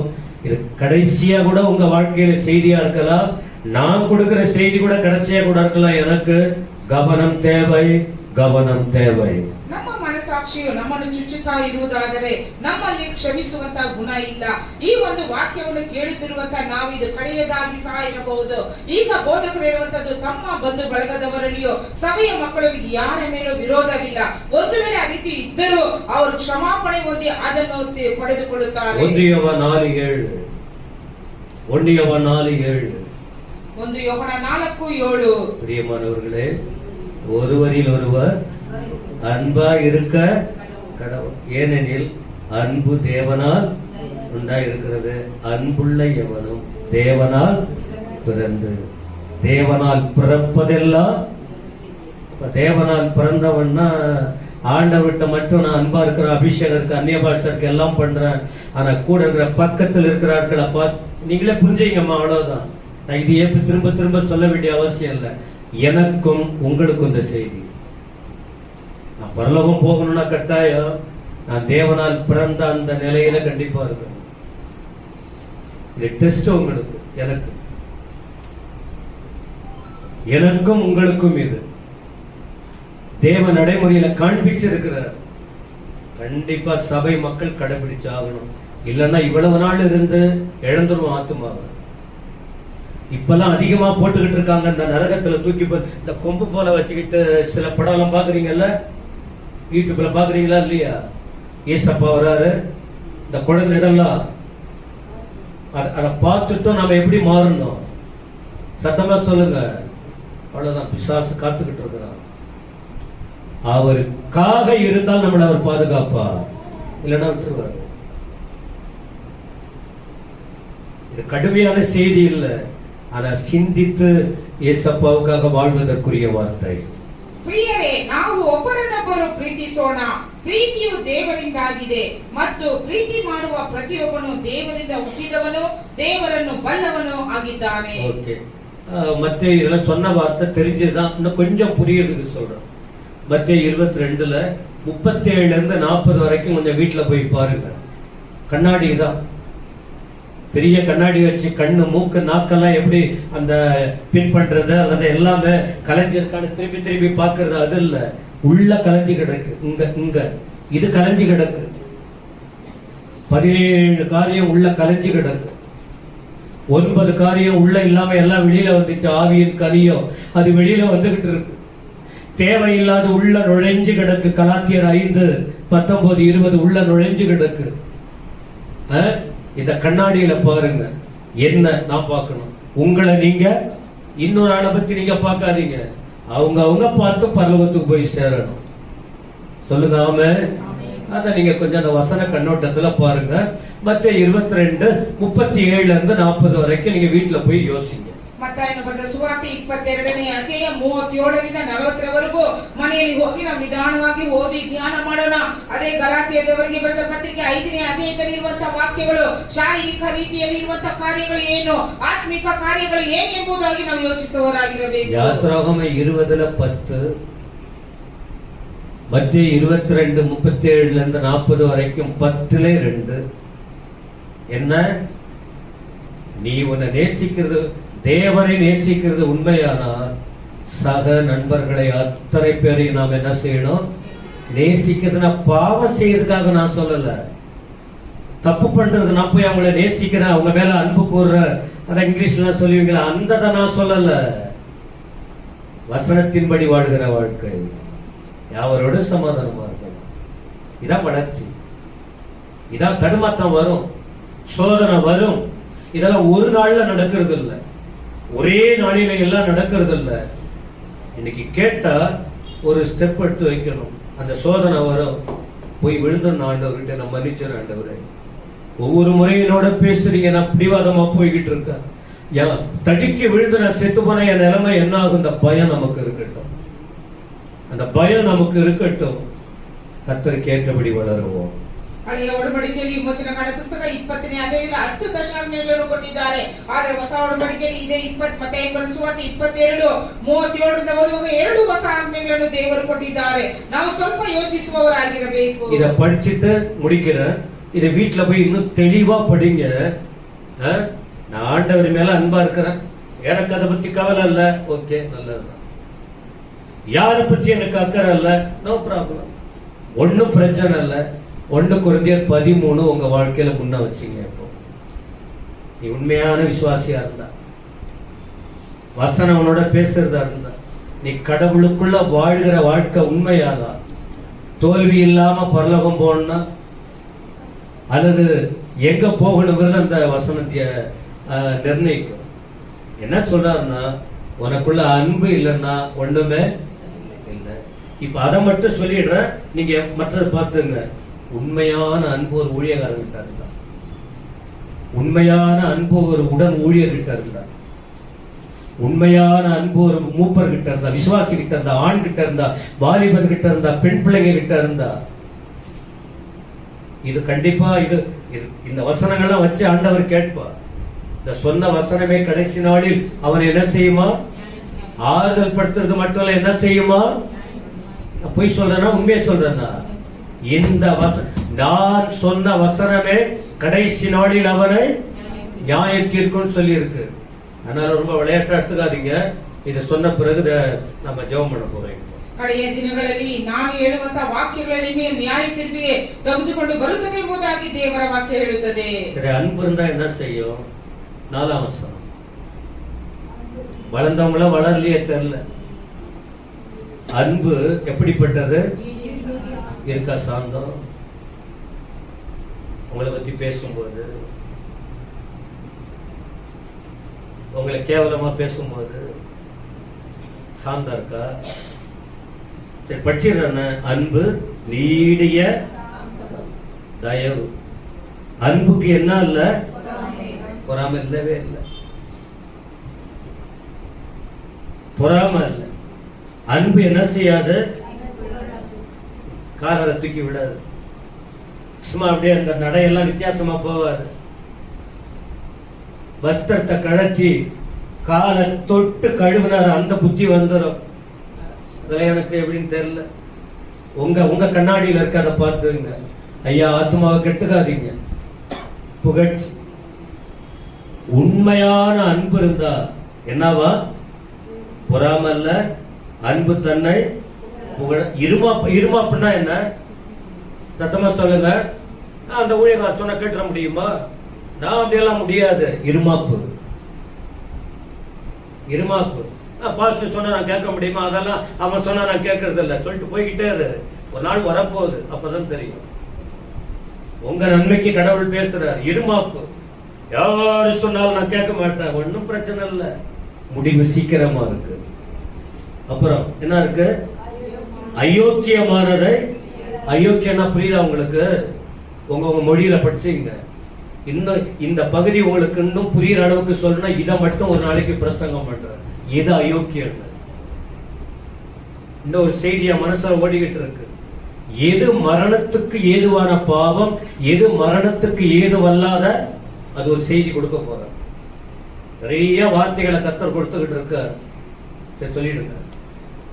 1 ಕೊರಿಂಥದವರಿಗೆ 13ನೇ 4ನೇ ವಚನ. ಪ್ರೀತಿ ಬಹು ತಾಳ್ಮೆಯುಳ್ಳದ್ದು, ಪ್ರೀತಿ ದಯೆ ತೋರಿಸುವುದು, ಪ್ರೀತಿಯು ಹೊಟ್ಟೆ ಕಿಚ್ಚು ಪಡುವುದಿಲ್ಲ, ಹೊಗಳಿಕೊಳ್ಳುವುದಿಲ್ಲ, ಕುಪ್ಪಿಕೊಳ್ಳುವುದಿಲ್ಲ, ಮರ್ಯಾದೆಗೆಟ್ಟು ನಡೆಯುವುದಿಲ್ಲ. தற்பொழிவை என் பேரை சொல்லல, அவங்க பேரை தான் சொல்றாங்க. எனக்கு என்ன அங்க வேலை? அதான் தற்பொழிவ நாடு. ஐயா, தேவனால் பிறந்தவன் இந்த பொழிவெல்லாம் நாட இருக்கிற இடமே. என் பின்னாடி வாங்க, பல இடங்களுக்கு ஊழியத்துக்கு. என் பின்னால எங்கேயாவது வாங்க, நான் எங்க உட்கார்றேன் பாருங்க. நேற்று கூட கேதிய போயிருந்தேன், கடைசியில உட்கார்ந்தேன். அப்படியே மெதுவா போய் இப்படி போனா, ஐயா வாங்க, ஐயா வாங்க, ஐயான்னு எடுத்துட்டு போய் ஃபர்ஸ்ட்ல உட்கார வைக்க ஆள் இருக்கு எங்க போனாலும். அது அவசியம் இல்லை. எனக்கு தற்பொழிவு. என் தேவன் அதை விரும்பலையே. பிளீஸ், என் சபையில வளர்றவங்க கொஞ்சம் புரிஞ்சுங்க. இந்த சபையில வளர்றவங்க இயேசுவை போல இயேசுவை வெளிப்படுத்த முன்னவாங்க. இதான் பரலோகத்துக்கு போற காரியம். மீதியெல்லாம் பார்த்துங்க, அவ்வளவுதான். எனக்கே ஒரு மாதிரி ஆகுது. அயோக்கியமானதை செய்யாது, தற்பொழிவை நாடாது, சினமடையாதுன்னா என்ன? நீங்களே புரிஞ்சுங்க. எல்லாத்துக்கும் கோபம். நீ போட்டுக்கிற செருப்படுத்திய நாடி நான் கோபப்படுறேன்னா பாத்துக்க. இவ்வளவு சொல்லணும், உங்களுக்கு ரோஷம் வரல? ஊரு அவ்வளவுதாங்க நான் சொல்றேன். என்ன அடி, இந்த வசனத்தின்படி நான் பொறுமையா போறதா இல்லையாடுப்பா. இதுக்கு மேல என்ன வேணும் கிறிஸ்தவ? உன் புருஷன் கிட்ட, உன் மனைவி கிட்ட, உன் குடும்பத்துல, உன் சபையில. சரி, இதோட நான் முடிக்கிறேன். கடவுள் கிரியை செய்வாராக. இவங்க சொல்லிடுங்க, அப்படியே எழுந்து நில்லுங்க. ಸ್ವಪ್ರಯೋಜನವನ್ನು ಚಿಂತಿಸುವುದಿಲ್ಲ, ಸಿಟ್ಟುಕೊಳ್ಳುವುದಿಲ್ಲ, ಅಪಕಾರವನ್ನು ಮನಸ್ಸಿನಲ್ಲಿ ಇಟ್ಟುಕೊಳ್ಳುವುದಿಲ್ಲ, ಅನ್ಯಾಯವನ್ನು ನೋಡಿ ಸಂತೋಷ ಪಡದೆ ಸತ್ಯಕ್ಕೆ ಜಯವಾಗುವಲ್ಲಿ ಸಂತೋಷ ಪಡುತ್ತದೆ, ಎಲ್ಲವನ್ನು ಅಡಗಿಸಿಕೊಳ್ಳುತ್ತದೆ, ಎಲ್ಲವನ್ನು ನಂಬುತ್ತದೆ, ಎಲ್ಲವನ್ನು ನಿರೀಕ್ಷಿಸುತ್ತದೆ, ಎಲ್ಲವನ್ನು ಸಹಿಸಿಕೊಳ್ಳುತ್ತದೆ. அவர் சொல்லுவாரு, நாங்கெல்லாம் அப்படி போக முடியுமா? அப்படி யோசிக்கிறீங்களா? இல்ல, என் மேல அன்புள்ள தெய்வம் என்னை வாழ வைக்கணும்னு விரும்புகிறா, என்னை ஆசீர்வதிக்கணும்னு விரும்புகிறா. நாங்க குறைந்த அறிவுள்ளவங்க. என் ஆண்டவர் ரொம்ப நேசிக்கிறா, எங்களை பரலோகத்துல கொண்டு போய் சேர்க்கணும்னு விரும்புகிறா. இந்த வார்த்தையை நான் உணர்றேன்னு சொல்றவங்க எல்லாம் எழுந்து நிக்கிறீங்களே என்னவோ தெரியல.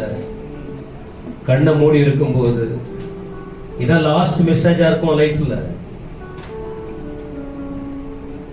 எனக்கு இதுவரை கடைசி செய்தியா இருக்கலாம். என்ன செய்ய போறீங்க? என்ன செய்ய போறீங்க?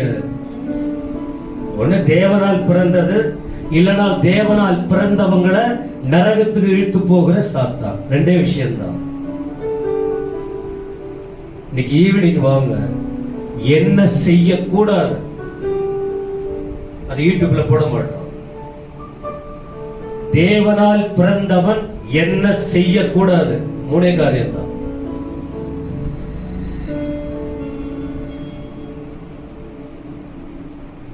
இதுக்கு மேலே கர்த்தர் நம்ம இந்த செய்தி எதுக்கு தெரியுமா? உன் மனம் குளிர, உன் குடும்பம் கட்டப்பட, உன் எதிர்காலம் ஆசீர்வதிக்கப்பட, எதிர்க்கும் சாத்தானை ஜெயித்து பரலோக இன்பத்தை அடைய.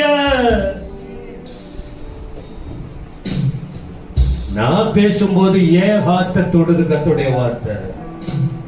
உங்களை தொட்டு இருந்தா உங்க வலகையை உயர்த்தி காட்டுங்க. கர்த்தர் பார்க்கட்டும். நான் உம்மால பிறந்தவனா இருக்க விரும்புறேன், உம்மால பிறந்தவளா இருக்க விரும்புறேன். எனக்கு தெரியுது வழி தப்பி தெரிய வைக்கிற சத்துரு என்ன பல விதத்துல நாசப்படுத்த விரும்புகிறார். நன்றாகவே எங்களுக்கு தெரியுது. என்ன செய்யுது தெரியல. ஆண்டவர் உதவி செய்வார். என உங்க ஆத்மா விலையேற பெற்றது. அருமையானவர்களே, உங்க குடும்பம் விலையேற பெற்றது. உங்க வாழ்க்கை முக்கியமானது. அதனால்தான் அந்த சாத்தான் உங்க மேல குறி வைக்கிறார். தெய்வமே இயேசுவே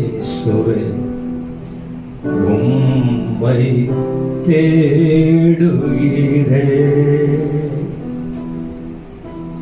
தினம் தினம் உம்மையே நோக்கி பார்க்கிறேன்.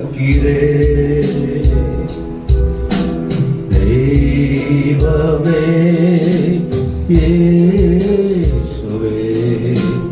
உம்மை தேடுகிறேன்.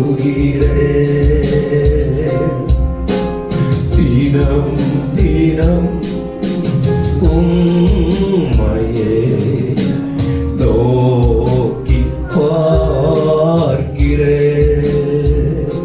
ஸ்தோத்திரம் ஸ்தோத்திரம் ஸ்தோத்திரம் ஸ்தோத்திரம் ஸ்தோத்திரம் ஸ்தோத்திரம். உலகம் வெறுத்து பேசட்டுமே, உம்மில் மகிழ்ந்திருப்பே. காரணமின்றி பகைக்கட்டுமே, கர்த்தரை துதித்திடுவே. உலகம் வெறுத்து பேசட்டுமே, உம்மில் மகிழ்ந்திருப்பே. காரணமின்றி பகைக்கட்டுமே, கர்த்தரை துதித்திடுவே. சிலுவை சுமந்தவர் மீண்டும் ஒரு முறை நினைக்க சொல்றாரு. சிந்தையில் 40 நாள் வசனத்தை கேட்டோம். சிலுவை மீண்டுமா? சிலுவையில் அடிக்கணும் அவரை. சிந்தையில் திருக்குகிறே.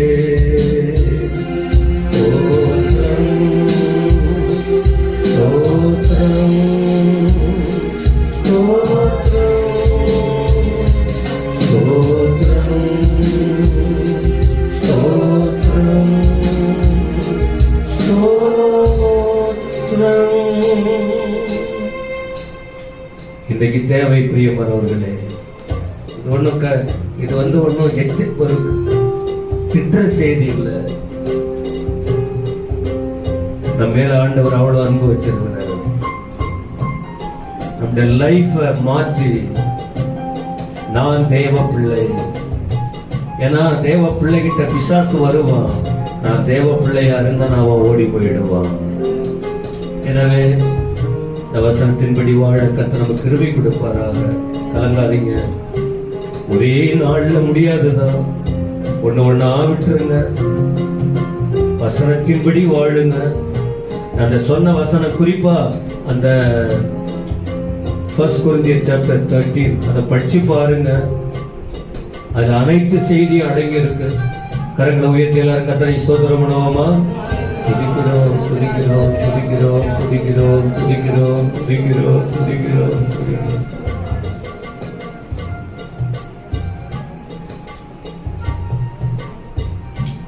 ஆமாண்டவரே, இது உங்க வீடு அல்லவா? உங்க வீட்டுல நீங்க தானே பேசுவீங்க. உங்களுடைய பிள்ளைங்க கிட்ட நீங்க தானே பேசுவீங்க. ஏதோ உங்க வார்த்தை நீங்க கொடுத்திருக்கீங்க ஆண்டவரே. எல்லாரையும் ஆசீர்வதிங்க. என் சபைக்கு வருகிற ஜனங்கள் சுகமா இருக்கணும், பலமா இருக்கணும், ஜீவனா இருக்கணும், ஆசீர்வாதமா இருக்கணும், வசனம் நிறைஞ்சிருக்கணும், கர்த்தருடைய மகிமை மூடணும், இந்த வருகைக்கு ஆயத்தப்படணும். ஒரு ஆத்துமாவை கூட நாங்க இழக்க விரும்பலாண்டவரே. ஒரே ஒரு ஆத்துமா கூட நாங்க இழக்க கூடாதுப்பா. என்னால மற்றவங்களால ஒரு ஆத்துமாவை கூட நாங்க இழக்க கூடாது ஆண்டவரே. எங்க சிலுவையில் அவ்வளவு ரத்தம் சிந்திருக்கீங்க. இந்த அன்பை நாங்க உணரட்டும். ஆத்துமை மீட்பு அருமையானது. நாங்க கவனம் வச்சு வாழ கிருபைதாரும். தொடர்ந்து ஆராதனைகளை நடத்தும். உமக்கு மட்டும்தான் மகிமை ஆண்டவரே. யூதாசுக்கான கழுவுனீங்களா ஆண்டவரே? அத போல உங்க பாதத்துல விழுகிறோம் இயேசு ராஜா. உங்க பாதத்துல அப்படியே விழுகிறோம். என்ன பெருமை அடங்கி இருக்கு, என்ன பெரிய மேட்டிமை, என்ன உயர்வு, என்ன பெரிய காரியம் அந்த உலகத்துல. இயேசுவின் நாமத்தில் பிதாவே, இந்த கர்த்தராக இருக்கிற இயேசு கிறிஸ்துவின் கிருபை, பிதாவாகிய தேவனுடைய தூயாவியனுடைய ஆசீர்வாதம் எல்லாரோடும் ஏசப்பா வர வரைக்கும் நிலைத்திருப்பதாக. நல்ல மனமே கொண்டாடு.